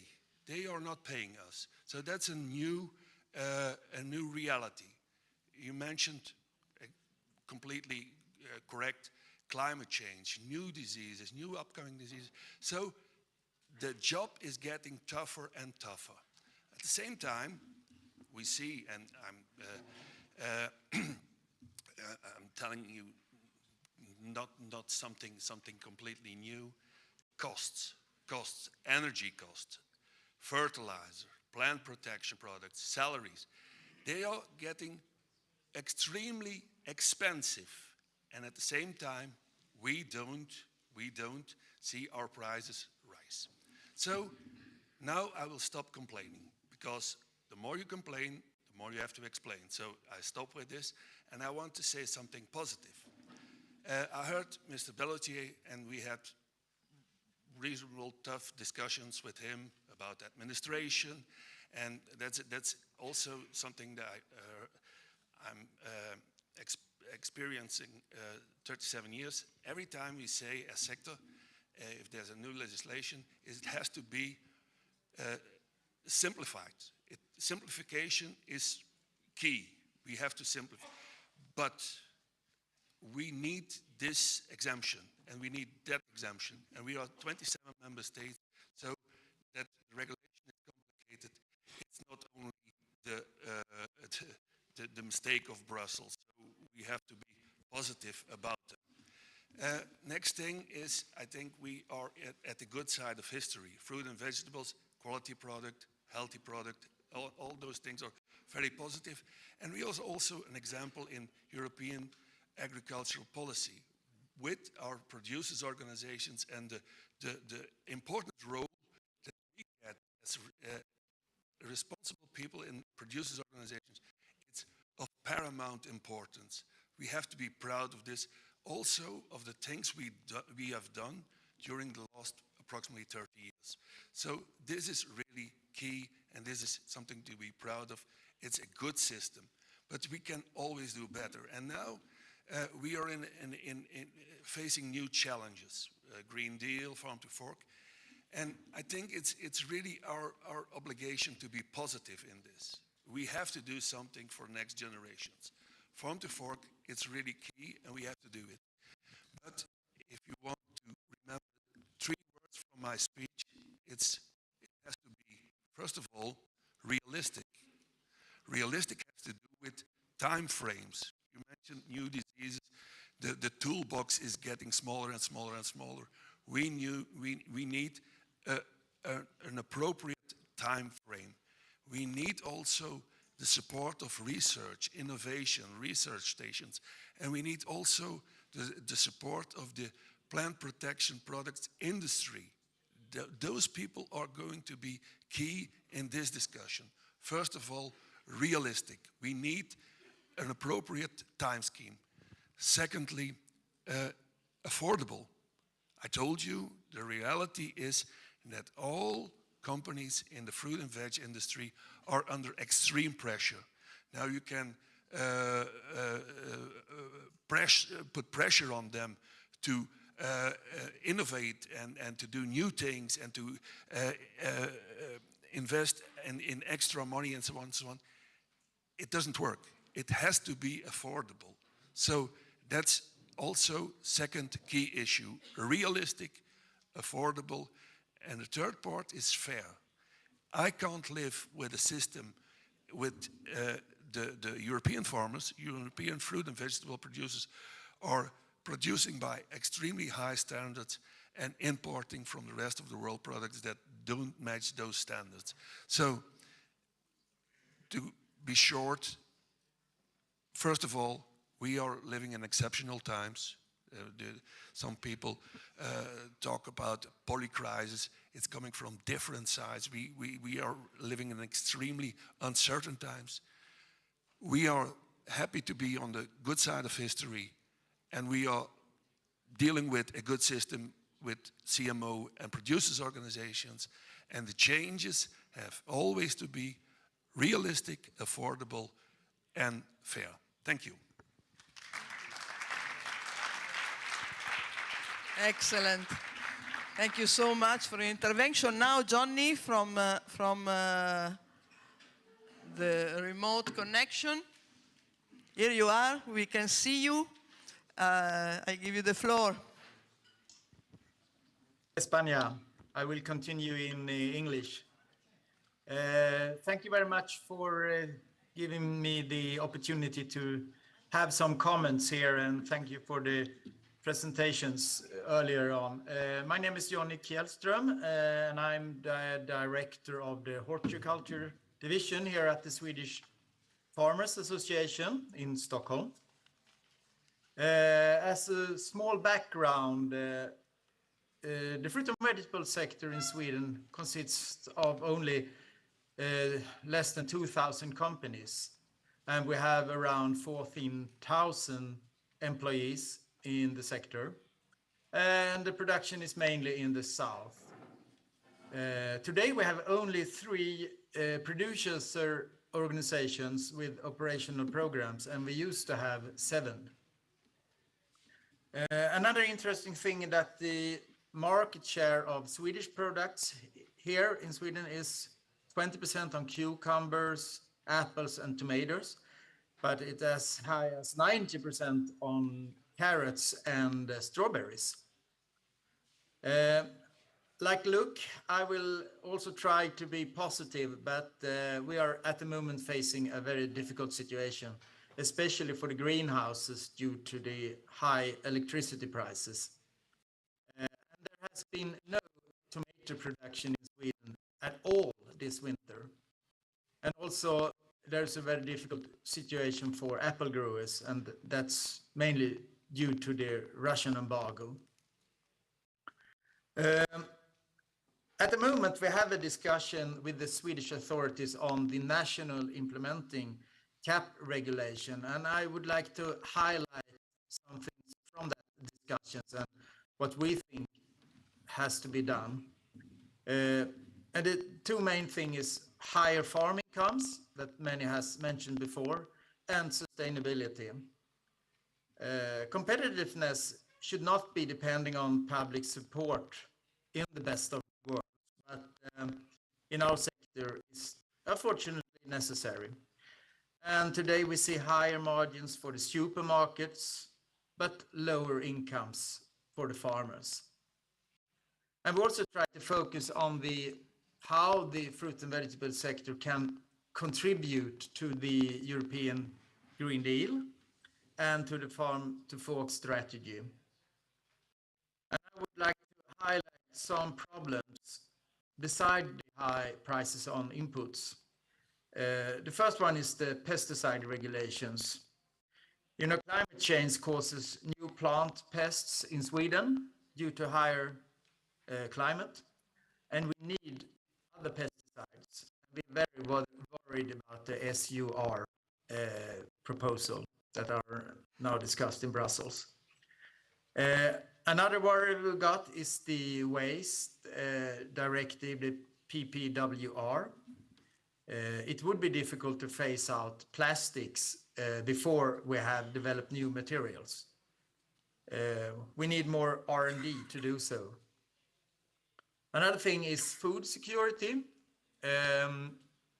We need to produce more food in the EU to be more self-sufficient to a higher extent. This is one of the consequences of the Ukraine war. Another thing is our environmental law, risks to lower competitiveness and the yields. But as we see it, sustainability and food security must walk hand in hand. And therefore we need investment aid for environmental measures. Like many other member states, we're facing lack of labor force. And that's not a domestic problem. We need workforce from third countries. And there we see that the EU immigration rules can be a hinder to some extent. And finally, a thing that has been more and more discussed in my country is the difficult substrate situation. Some environmental policies, like the taxonomy, are aiming at phasing out peat. And peat is the most used substrate in Sweden. So we need efforts to develop new substrate. And coconut fibers are not a sustainable solution. Last but not least, I'm glad for the presentation from Luc from the Commission. And he said that this is a simple regulation. I do not totally agree on that. So we urge the Commission to continue its efforts for better regulation. The PU regulation is so difficult to apply that many companies in my country prefer to not participate in the operation of programs due to the risk of making mistakes. So we need more flexibility. Thank you. Thank you. No, we really thank Johnny Kihlström for being with us today, because it was important for us to have a Swedish perspective on the new CAP, considering Sweden as currently the presidency of the Council. So thank you very much for being here, and also thank you very much for your communication, which was very interesting. Now we can close this part of the program concerning the CAP, and passing to the next item, which is the packaging, the new proposal of the Commission on the Packaging Directive. On this, we should have to begin with an intervention from the remote connection. I don't know if Irene Tolerette, European Member of Parliament, is connected with us. Madame Tolerette est une parlementaire française.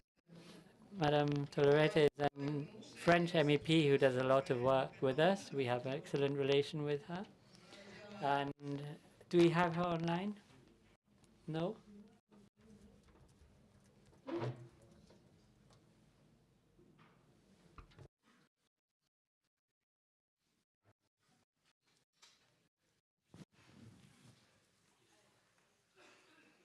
Bonjour. Good afternoon, everyone. Are you able to hear me okay? Yes, loud and clear. Good afternoon to you. It's a true pleasure seeing you and having you with us in our General Assembly. telling the Assembly that with you at AREFLA we have a very important relationship with you as an MEP. You have always been available for us to hold exchanges on the CMO, which is the main policy we are following up on, but more generally on all of the dossiers having to do with agriculture, especially for the fruit and veg sector. Today we have invited you to tell us about this new proposed regulation on packaging, which is slightly worrying for us, even if in the industry we are aware of this. And as you know, and I'll give you the floor, we insist on the need to avoid packaging that are below 1.5 kilograms. We don't see this viable, especially when talking about exports. But of course, we would like the industry, and more specifically with all of the good practices that we have in terms of packaging. We have introduced many novelties with bioplastics and compostable plastic. So thanks once again to be with us, and the floor is yours. Thank you. Thank you very much. It is true that on November the 30, 2022, the Commission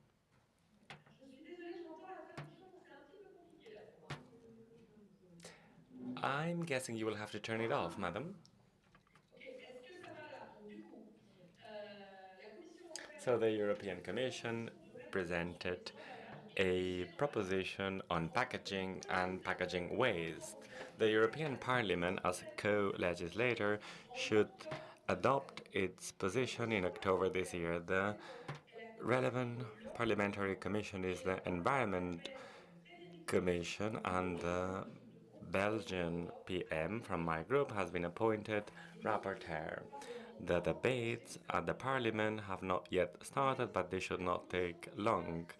The text of the Commission is framed in the European Green Deal and in the Pact for a Circular Economy that will have an impact on several sectors in the European Union, with the aim to reduce the amount of waste by limiting the number of packaging and promoting reusable packaging to make sure that all packaging in the EU are recyclable by 2030, and to increase the amount of recyclable plastics in plastic packaging. Some countries have already implemented an ambitious legislation to reduce waste. France is an example. France has passed a bill in 2021 which will go beyond the objectives set by the European Union in terms of reutilization or reuse. Spain is also very active with ideas that go beyond Brussels project. One has to acknowledge that one of the main strengths of the EU proposal is the harmonization of the regulations at the EU level, and all economic actors applaud the initiative. I have already had many meetings with representatives from different sectors and from the packaging industry. Since I am a member of European Parliament, I've never been so much in demand in the last few months. It's been every week that me and my team have been in touch with different relevant stakeholders, which proves the interest that this proposition raises. As co-president of the group of the European Parliament, I have already organized 2 meetings on the topic. The wine and F&B sectors have expressed their concerns regarding some of the dispositions proposed by the European Union, such as the reduction of the weight and the size of the packaging, as well as the objectives of reuse and the prohibition of using non-recyclable packaging for fruits and vegetables under 1.5 kilos. It's also important to underline that the packaging industry is today one of the main users of raw materials in the European Union, producing 36% of the municipal solid waste. According to data from the European Union, if we do not act, the volume of plastic waste could increase by 46% and 64% compared to 2018. The draft text proposed by the Commission sets the objective of reducing 15% the waste produced per inhabitant from today to 2040 compared to the figures in 2018 in order to obtain a global reduction of around 37% compared to today's statistics. The aim is to reduce CO2 emissions and greenhouse gases from 43 million tons to 20 million tons by 2030, a reduction of 1.5 million of cubic meters. The demand of fossil fuels would be also reduced every year, 3.1 million tons a year.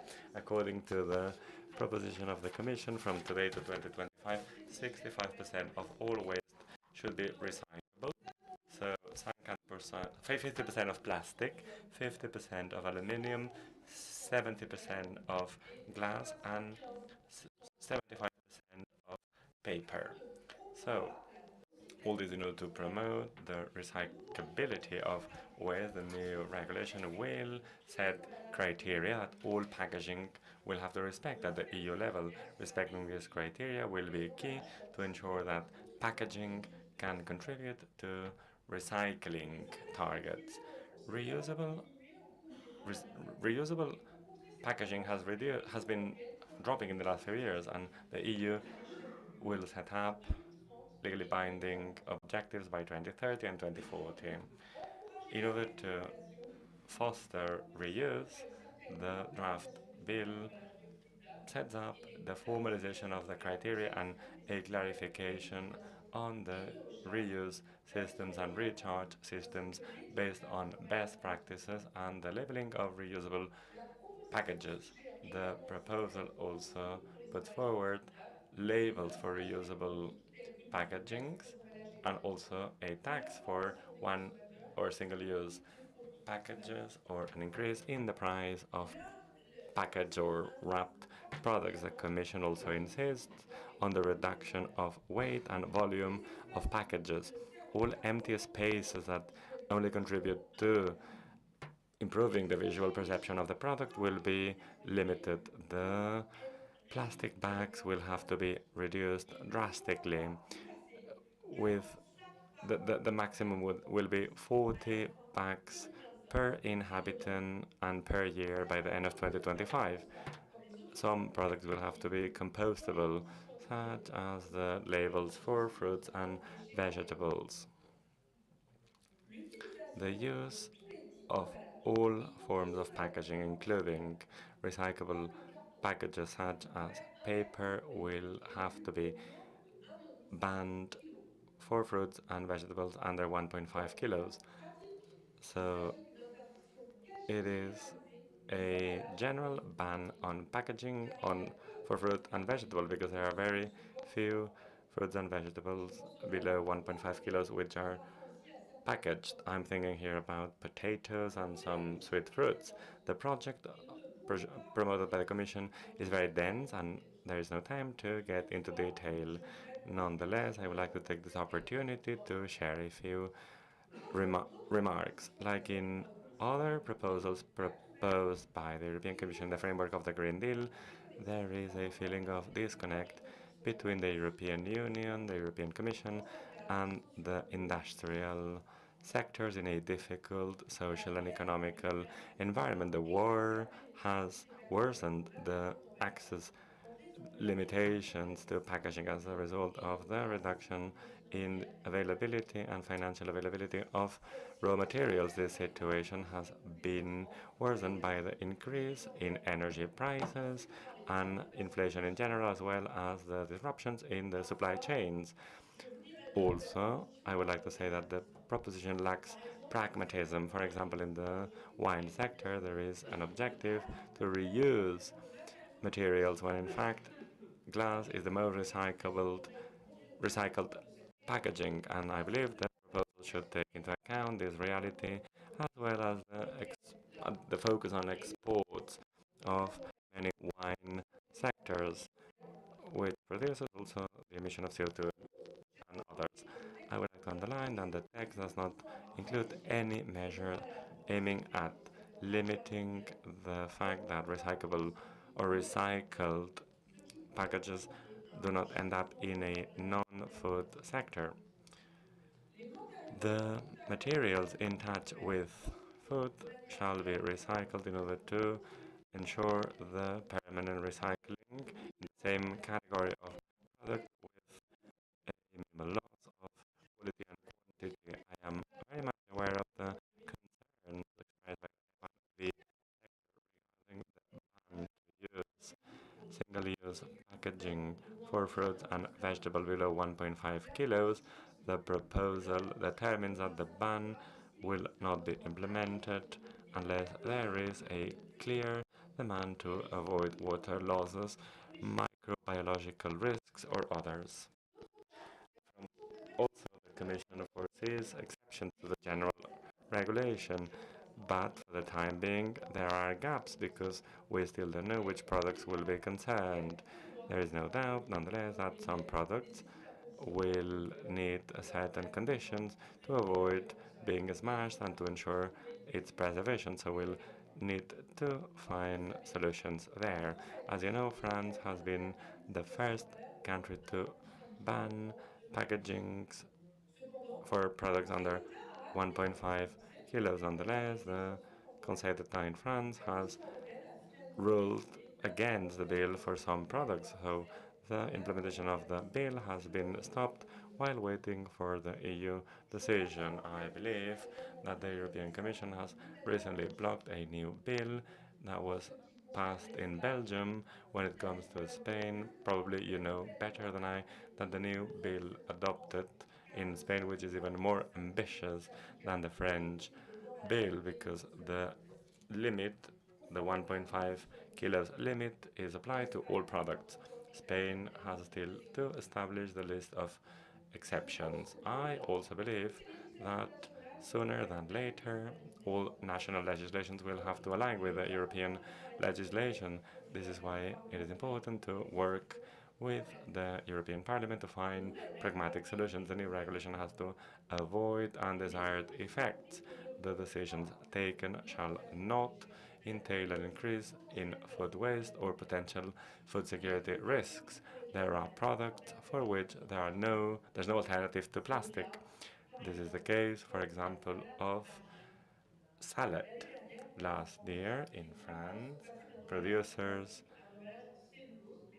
started using a cellulose packaging which would not maintain humidity and thus deteriorate very quickly, and this is why it was demanded to stop using this cellulose-based packaging. The impact of the EU proposal has to be further studied, and I believe that transitioning processes need to be foreseen until new technological solutions are approved in order to ensure conservation conditions. This transition will be able to allow producers to adapt to the new legislation, which, without any doubt, will entail a higher cost.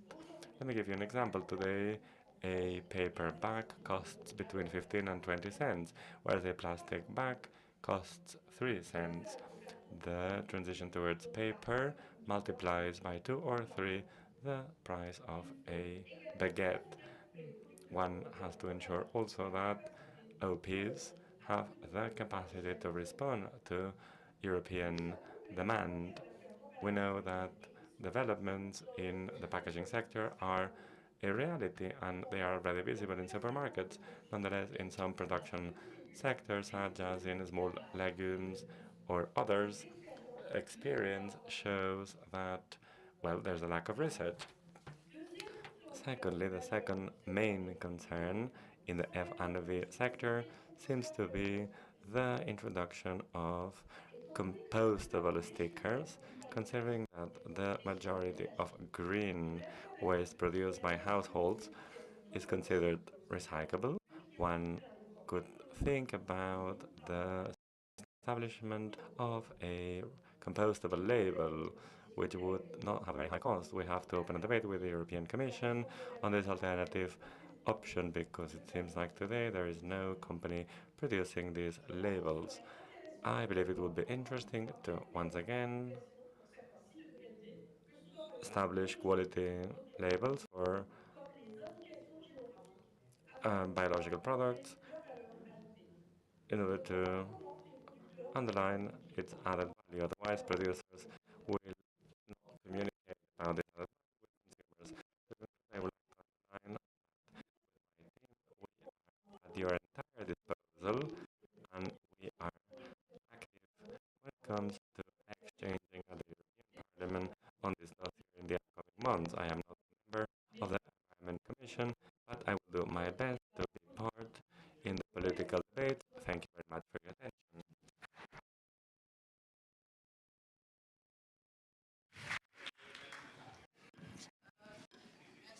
Madame Toléré. Thank you very much. Thank you very much for reading your presentation and for your explanation on the proposal and the aims of the EU proposal. We have been working hard here and we have taken a position. We have already informed the DG about our position to Mr. Cebano Dordea. As you know, he is the chief of the Circular Economy Department of the DG. I have had a debate with him, with our EU Policy Affairs Manager. We have had a discussion, an hour and a half discussion, and he listened to us carefully.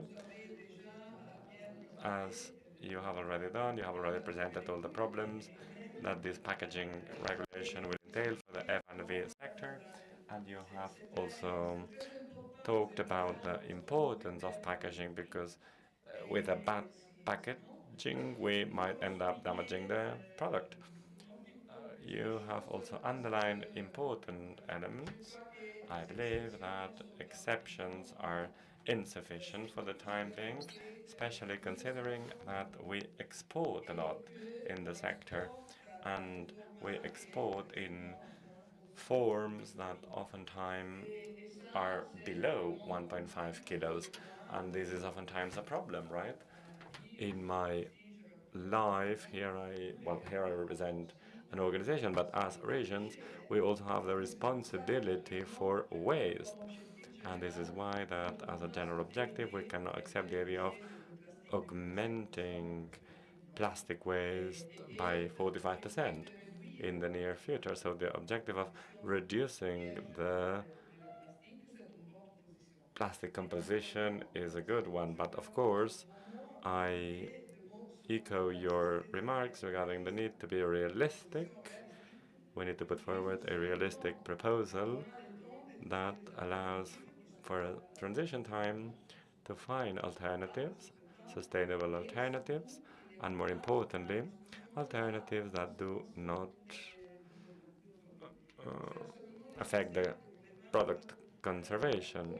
This is necessary in order to transport F&V towards Central Europe and for international exports outside the European Union. I will now ask the members of the panel discussion to join me.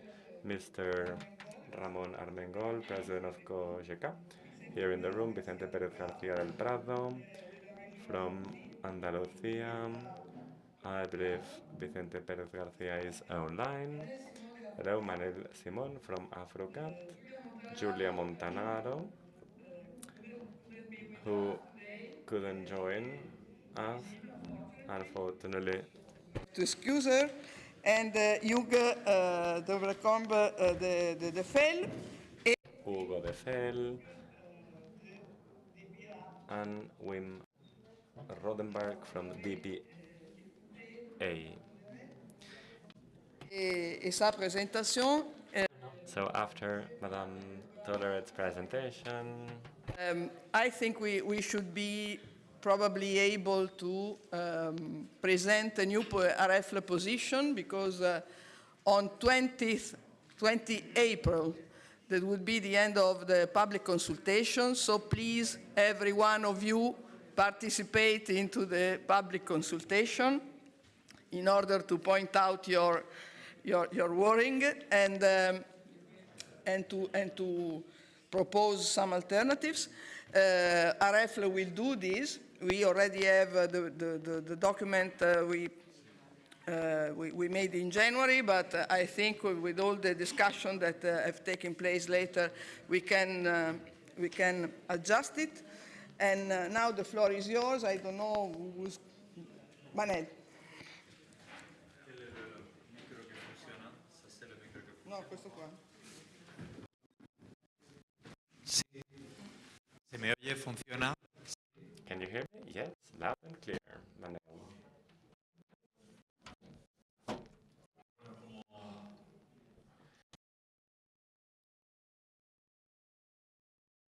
As I am sure you know, and otherwise Irene has already raised it, Spain goes one step forward. I believe it has been a non-consensuated measure, the one Spain adopted. In fact, the two drafts that were published last year, well, we presented amendments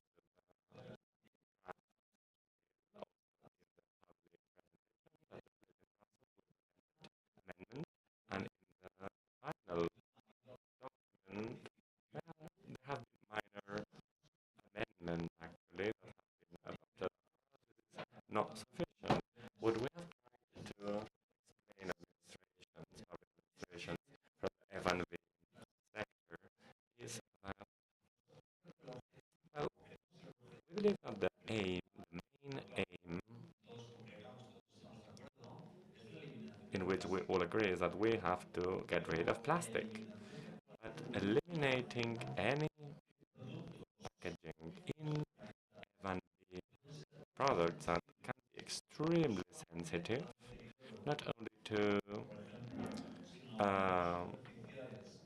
different forms of deterioration, such as fungi deterioration, can be counterproductive.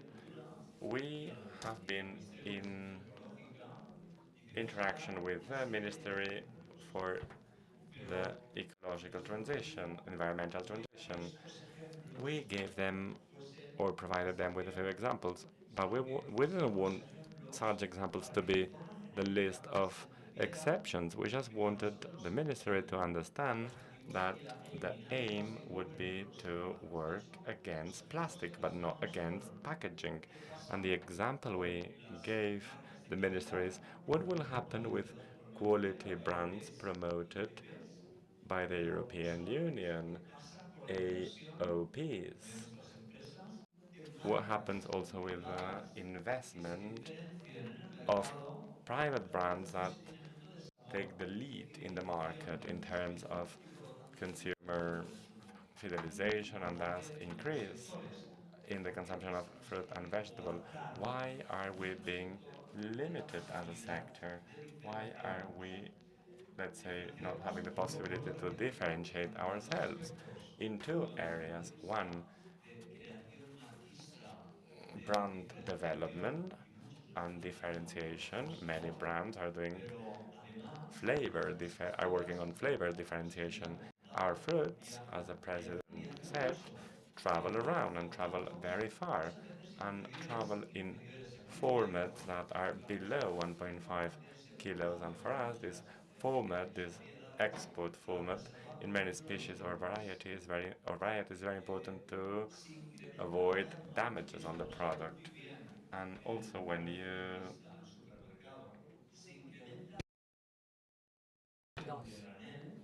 there's also an increase in food loss, and this will entail an increase in price, no matter what you do. And we have several examples of this. We are not against a reduction of plastic packagings. We are for improving the efficiency of packagings to progressively reduce the use of plastic. But when it comes to F&V, it is important to, especially for perishable products, we need to take into account health matters and potential damage. to the product in the document that was published in Spain, Royal Decree 1055, 2022. So in the Royal Decree, there is an obligation, but at the same time there's an exception for packagings below 1.5 kilos, or with the exception of protected products or varieties. Any registered or protected variety would be an exception, so this is positive, this is good, but we believe it wasn't necessary, or it would not have been necessary if the Royal Decree had been properly drafted. We would not have to introduce exceptions. High-quality products with the relevant labels, but what happens when it comes to brand development promoted by some brands, not to speak about the risk of deterioration and loss. But of course, Spanish Agency for Food Security has to publish a list, and the risk here is that once again we are subject to the public administration. Of course, public administrations are in touch with us and consult us, but we don't know if the administration is going to take into account the risks that we have underlined. The Royal Decree was of immediate implementation or entering into force 6 months since the moment of its publishing.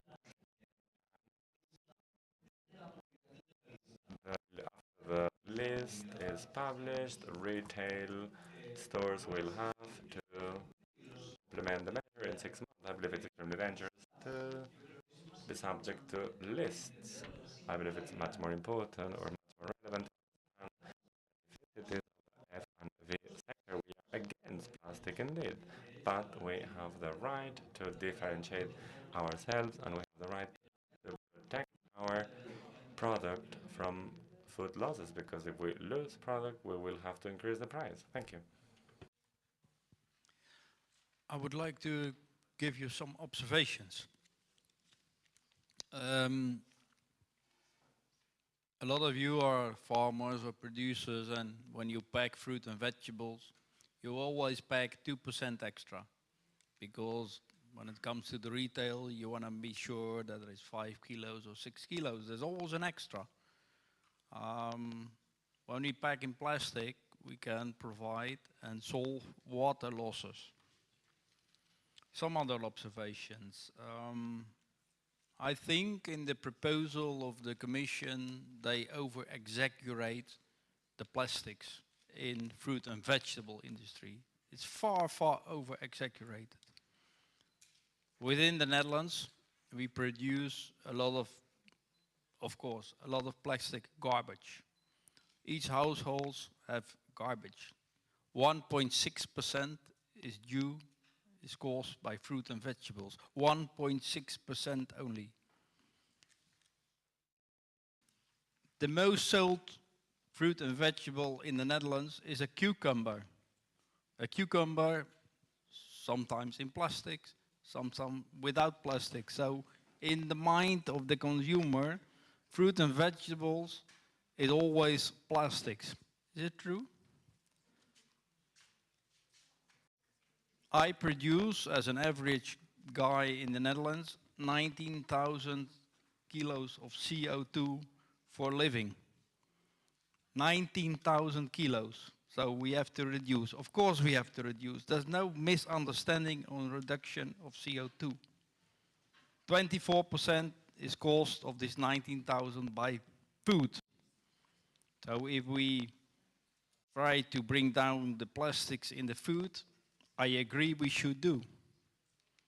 But 9% of this 90,000, 9% is my summer holiday to Greece. 9%. So we are working on 1.6% out of 24% on reduction. It's how you look to the environment and to the figures. Do we have to do something? Of course we do have to do something. We have an obligation. We are moving from a more meat and dairy diet to a more plant-based diet, so we have an obligation to make steps forward. And actually with some of the friends here in the room, I think we have the knowledge within 1 or within 2 years to prove that some fruit and vegetable are better packed in plastics than without plastics. Should it be normal plastic? No, of course, degradable plastic, etc. We should try to develop more plastics. Let me explain. If you sell loose in the retail shops, you have losses. People will touch the fruits. Fruits will be damaged. Fruits will be cracked. The fruit will be less fresh. That's losses of CO2 as well.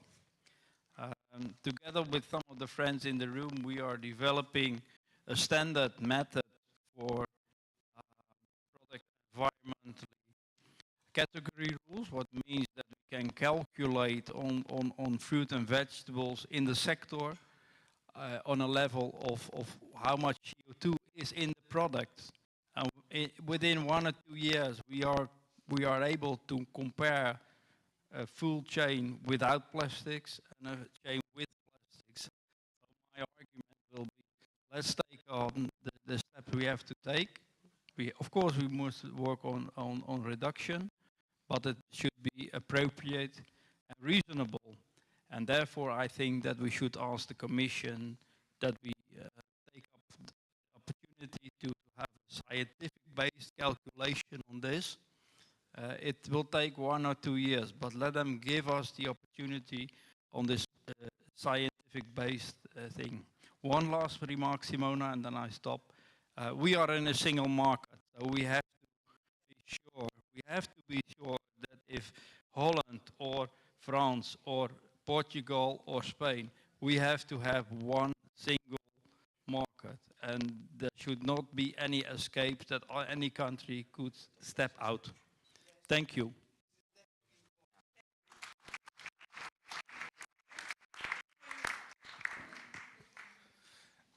Alors, je n'avais pas forcément préparé, puisque je pensais qu'on allait avoir... So, I had prepared, I thought we were going to have questions. I listened to a very interesting intervention by Ms. Toléré, and she said that she was always available to hear from us on practical aspects. And that made me think of one of Luke's interventions when he said we need to find solutions that are both pragmatic and realistic. And he said that for a draft that may be adopted by the end of the year, we have goals and ambitions set for 2025. I don't know that that is realistic. I think not. In any case, just to make some comments, when I joined the sector 19 years ago, in the first General Assembly that I took part in, I met Olivier Dorer, someone French know well. He is a specialist in food distribution in France. And talking to him, he explained that at the time, around 20 years ago, the specificity of the fruit and veg shelving was it was the only one that had no brands. They were products that were sold loose, and that he said it was a problem because they couldn't retain the value, because when you don't have a shelf that isn't marketed, the only information you can share is the price. So it's only depending on the price. 20 years ago, that was 20 years ago, now we've moved forward in self-service now. Since self-service has been generalized, not just in the large distribution chains, and also supermarkets, you have self-service which has to deal with the manipulation of food. So if the fruit and veg sector have moved forward so much in these 20 years, it's because it's moved out of this corner, developing new packaging, not just to sell more, but to give the consumer a view of the fair price they'll be paying. I don't know if it's the same in all countries, but in France, there was, during COVID, way of saying you need to buy loose, and many shops were selling bulk goods. The consumer would buy and then have to weigh the product, and that's when they realized the price, and very often they dropped the packet because it was more expensive than they expected. So the packaging gives you a clear view of what you'll be buying. And for household economy, it's important. If every time you have to go and weigh everything, the shopping will take much longer. So that was another comment, is that in the discussion, well, I wasn't involved really at the first stage of the discussions in France on the law, but in any case, my comment could be was during the last week's civil dialogue in Brussels. The impression we're under is that we tend to develop arguments that are extremely technical, very coherent, science-based arguments, but the answer we are given is a very dogmatic answer. And just to give you an example of this, we met in the last agricultural fair trade in Paris. We met the current Minister for the Environment, who used to be the former mayor of my city, and he was explaining the problem relating to packaging, and he explained this very well. And when he was concluding, the minister said, "Yes, I've heard you. Yes, I understand. You're completely right. But you'll understand that consumers no longer want packaging. So it's no worth discussing this any further," and he left.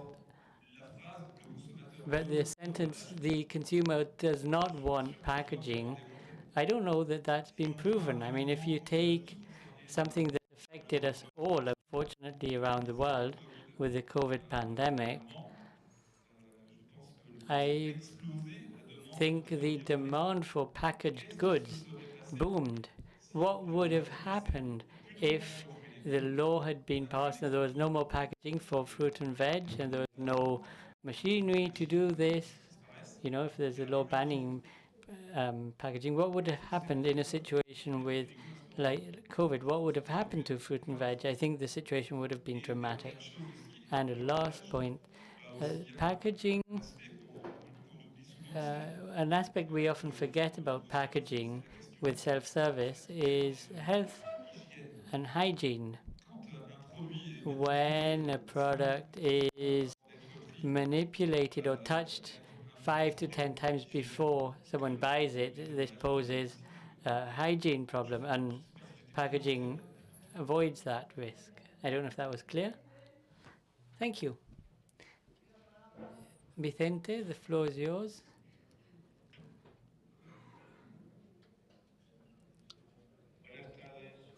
Good afternoon. I'd like to greet the chair of AREFL and Simona Castelli. I'd also like to thank the region of Catalonia for hosting the General Assembly. And I'd also like to greet the MEPs and producers. Please allow me to start off by giving you some figures for Andalusia. We represent 17% of agrarian surface and contributes a large chunk to the economy. We're the first region in Spain in terms of agricultural output, and 37% of the national income coming from agriculture, and 77% of our food production is in the area of fruit and vegetables. The agri-food business represents a huge amount of Andalusia's GDP and 14% of jobs created. We're the largest exporting region of food products in Spain, with more than 14 billion euros worth in exports in 2022. All of these data show us how important fruits and vegetables are in our region. The current situation is making things very difficult. On the one hand, we have a war between Russia and Ukraine, which has led to an energy crisis, which has also in turn led to raising production costs that can endanger the profitability of a whole industry. And if that were not enough, we are short of rainfall, and this has been deeply impacting the campaign in our region. Last but not least, we have the new Common Agricultural Policy, which is posing a big challenge for the industry, which was agreed on without bearing in mind the needs and the calls for amendments made by the industry. So in this situation where food prices are on the rise and which may even lead to the scarcity of certain products, it is important to go back to the initial goals of the Common Agricultural Policy. We need sufficient quantities of products at an affordable price. Furthermore, the Common Agricultural Policy has fewer economic resources than the prior Common Agricultural Policy, but the environmental requirements are growing. So the Common Agricultural Policy should be considered as a common food policy. In the case of fruit and veg, we continue to see sectorial interventions through the operational programs of producers, where the main novelty is that at least 15% of the expenses must go towards environmental actions and 2% to research. In this sectorial intervention, they've missed out on a great opportunity when it comes to the way in which the sector can self-regulate in situations of crisis. We have seen very different situations in years with a great volatility in the markets. We have to move forward in the Common Agricultural Policy to come up with a regulation of the market in recurring situations of crisis, and that is why we need to ensure sustainability of our production. We have to ensure transparency and valuing all of the efforts we have been taking. We are all aware of the high requirements for our production and the difficulties and challenges this all comes from. We must call on European institutions and demand that imported products meet the same standards as European products. We need to work in a harmonized way throughout the value chain. All links from the producer to the consumer, including the industry and distribution, are necessary and complement each other, and that is why we must be in constant communication, and we need to collaborate to advance in cohesion, sustainability and transparency. We need to continue working, doing research, innovation and development, because our future depends on this. And I'd like to conclude by making a short comment on packaging. On January the 1st, 2023, the special tax on single-use plastic packaging was implemented in Spain. This new tax directly affects our industry in a situation which, as we have said, is especially complicated. Other European countries have delayed the entry into force of this tax because of the current economic situation. It's not the moment to create a new tax that further damages our competitiveness compared to other European countries, and that is why we believe that other measures should be envisaged, measures that are different from taxes, to continue reducing the use of plastic. We also included the obligation to sell fruit and veg under 1.5 kilos loosely. From Andalusia, we say this needs to expand to the maximum number of products, because this will make it very difficult to manage and handle and transport fruit and veg. These measures need to be gradual and they need to be realistic, and the burden shouldn't fall entirely on producers. On another deal of matters, these days I've heard of the possibility of organizing gatherings between Alrev and Cocktail and with some of the fruit and veg producer organizations. In Andalusia, we see this as a positive step. Unity of all producers is what makes us stronger and will make our voices heard in all institutions. I'd like to conclude by thanking you once again for giving me the opportunity of participating in this assembly, even if it's remotely. I hope these days will contribute to improving the competitiveness of our producers and that they are listened to more in the European framework. Thank you very much. Thank you, Vicente. Thank you so much. So we're running slightly late, but I'm happy now to give the floor to my friend Ramon Armengol from Cogeca, who's worked a lot on how to react to this proposal. So, without further ado, the floor is yours. Thank you so much, Simona. I had a 5-page presentation, but I'll cut it down to 5 sentences. I think we will all agree that this is nonsense, it's crazy. We all agree that it multiplied by 3 when 3 countries stepped ahead and put a spoke in the wheels of one of the fundamental pillars of a European Union, that is the free movement of goods and a common legislation for such a sensitive topic. However, we are also aware that we cannot turn our eye away from a topic that society is criminalizing, and that is the use of plastics. So therefore, as I've said for quite a long time, we need to surf the wave, and we have heard from our MEP, who would seem is very clear. We have, of course, said that we need to set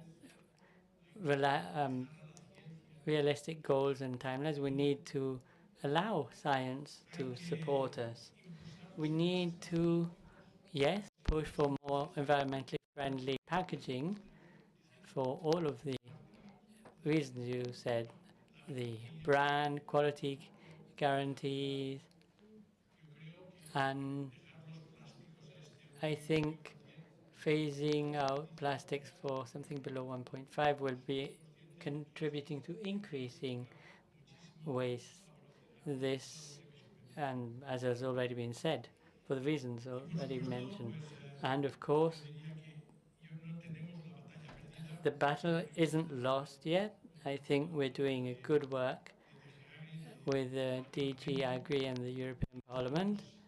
And in this regard, what's important is to remain united and be clear, which I think we are. Thank you very much. That's all on my side.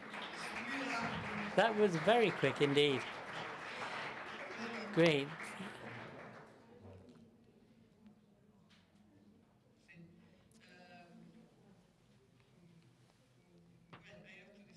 Which language to speak? I choose English.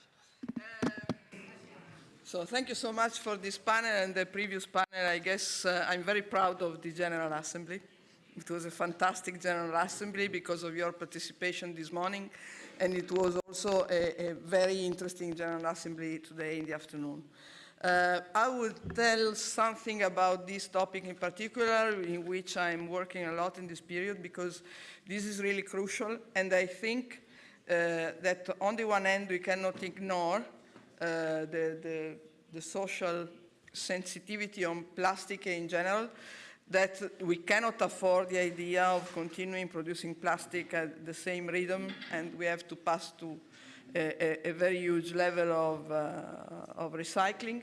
In Italy, we have more than 75% recycling in plastic, so we are particularly good at this. I decided to visit a plant when they do it, just in order to understand exactly what they are losing, in particular this stickers thing, which in fact is a problem, because they explained me that lots of the fruit and vegetable plastic sometimes cannot be recycled because of all the different material that is used for the stickers. So we have to put something in place, but we do have time until 2030.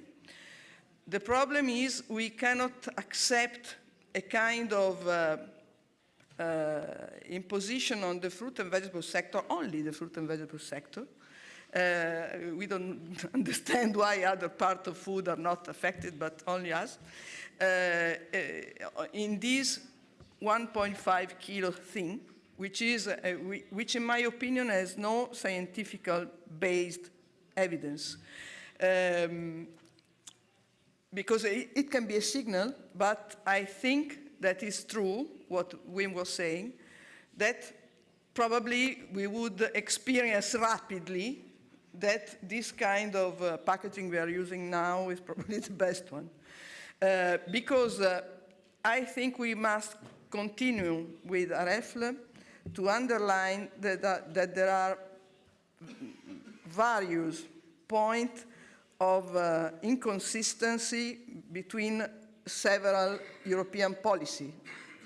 Because there is an objective of the European policy in reducing food loss, and a very huge objective of reducing 50% of food loss, because the higher cost for the environment is food loss.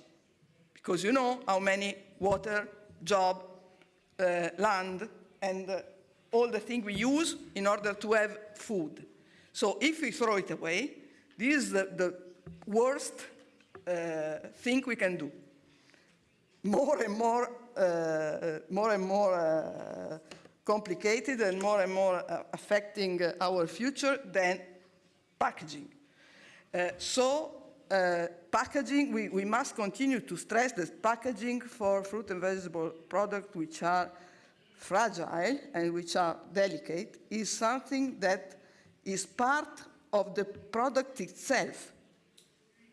So we cannot do this discussion without considering the conservability and the necessity to avoid food waste, sorry.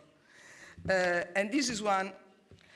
On the other hand, we should continue to point out that this is also sometimes incoherent with the idea that we must promote healthy diets. We saw even the CMO is promoting more consumption of fruit and vegetable because of this.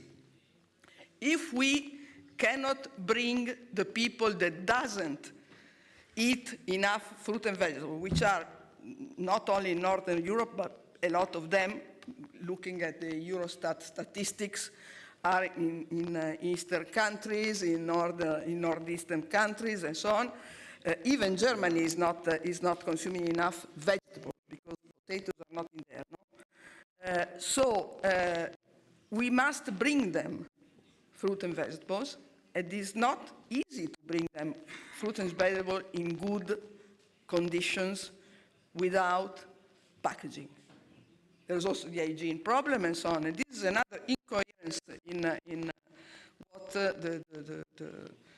the Commission is saying.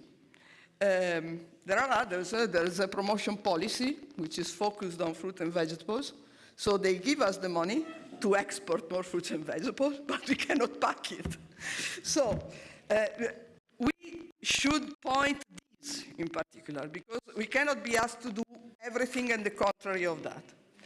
And the other thing that was pointed out, which is important, but on this I guess the Commission had already acted, is not let a proliferation of different regulations around the member states.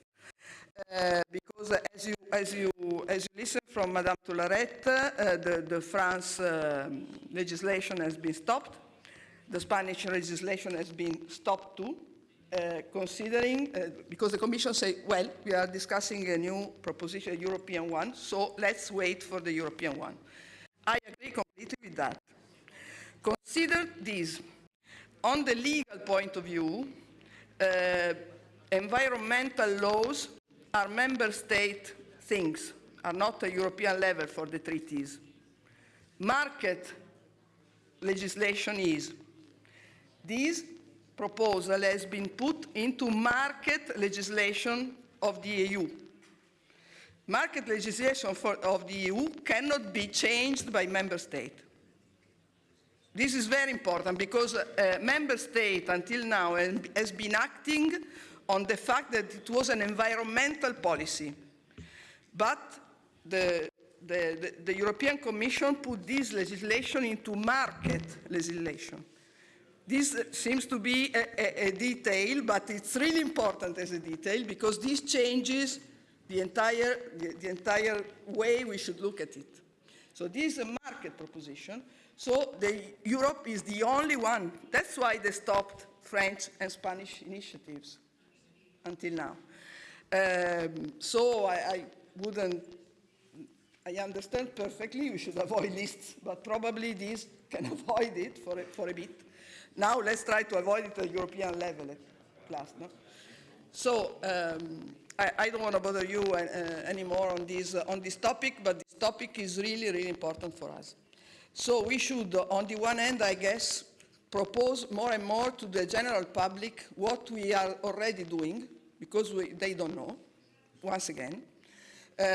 Because, for example, with the plastic box, the big plastic box we use normally that can be reused continuously, we are already doing a circular economy, a perfect circular economy. That one is perfect also because that plastic never goes into the waste because it's regenerated all the time. I also asked Monsieur Berlotier during our meeting on January 16 to put those boxes into the operational programs. You know they never wanted this, telling us this is something operational costs. But we explained them, this can last 3, 4, 5 years, 10 years. So they understood and they listened to this. And in the moment in which there will be a European legislation on the necessity of recycling and the circular systems, this should be part of the operational programs. And I think this should be very important for the sector because you know of which value we are talking to. So there's the problems, but there are also some possibilities we should consider. This of the reusable box is a real possibility for us, and we should talk more and more to the consumer because not all we do is negative. Most of the things we are doing are positive. We should stress the fact that many people are already using compostable plastics in the third gum world, but also in others. So there are many arguments we have to develop. So I will ask to you some effort in the next months, and particularly in the next month, because on the 20th of April we must express the REFLE position in the public consultation to work to do our best in this document, because now we are in all the networks and everything is okay. So thank you very much for your attention. I finished, and we have now some technical information to give you. Thank you very much. Gracias por todo. Thank you for everything. Just if I can have your attention, we have just some brief instructions. I'll speak in Spanish because there's interpretation. So now AFRUCAT and the Catalan Ministry for Agriculture is offering you a guided tour of this cathedral and castle. It's extremely interesting. Let's recall that the first stone of this building was erected in the year 1200. So now, in groups, we will offer you a guided tour. After that, we will see a performance by the castellers, the human towers, which are typical in Catalonia. And we will see that in the cloister of this cathedral. After that, those who have confirmed will attend the dinner in this castle. And when it comes to transport and buses, after tonight's dinner, we, our team and I, will go with you down the steps to the lower part of the castle. There will be a bus that will take you back to your hotels. The plan for tomorrow, I'm saying this for the I'm slow because to give time to the interpreter. So for tomorrow, those coming to the technical visits, an important thing is the bus with the team of AFRUCAT will pick you up at 8 a.m. at the NH Hotel. That will be its first stop. So at 8, Hotel NH. Hotel Zenit, the pickup will be at 8:20. You will be picked up to go, and the bus will be on the side of the river. So Hotel Zenit pickup is at 8:20 and 8:30 for Hotel Real and Parador. Also go to the riverside. That is where the buses will stop, next to the Zara store for the Parador. So I'll repeat. Hotel NH pickup is at 8. Hotel Zenit pickup time is 8:20. And Real Parador on the riverside at 8:30. I hope you will enjoy. Sorry?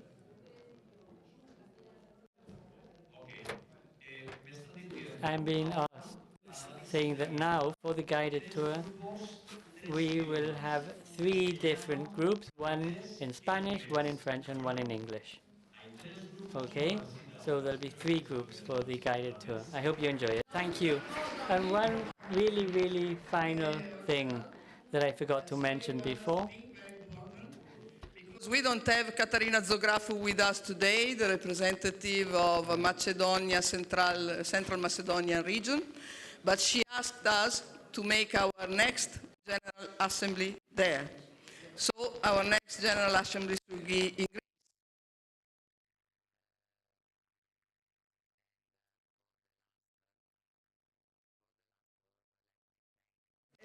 For the very nice job the group of AREFL, AFRUCAT, and our translator, because it was a very difficult job, I understand, so thank you so much.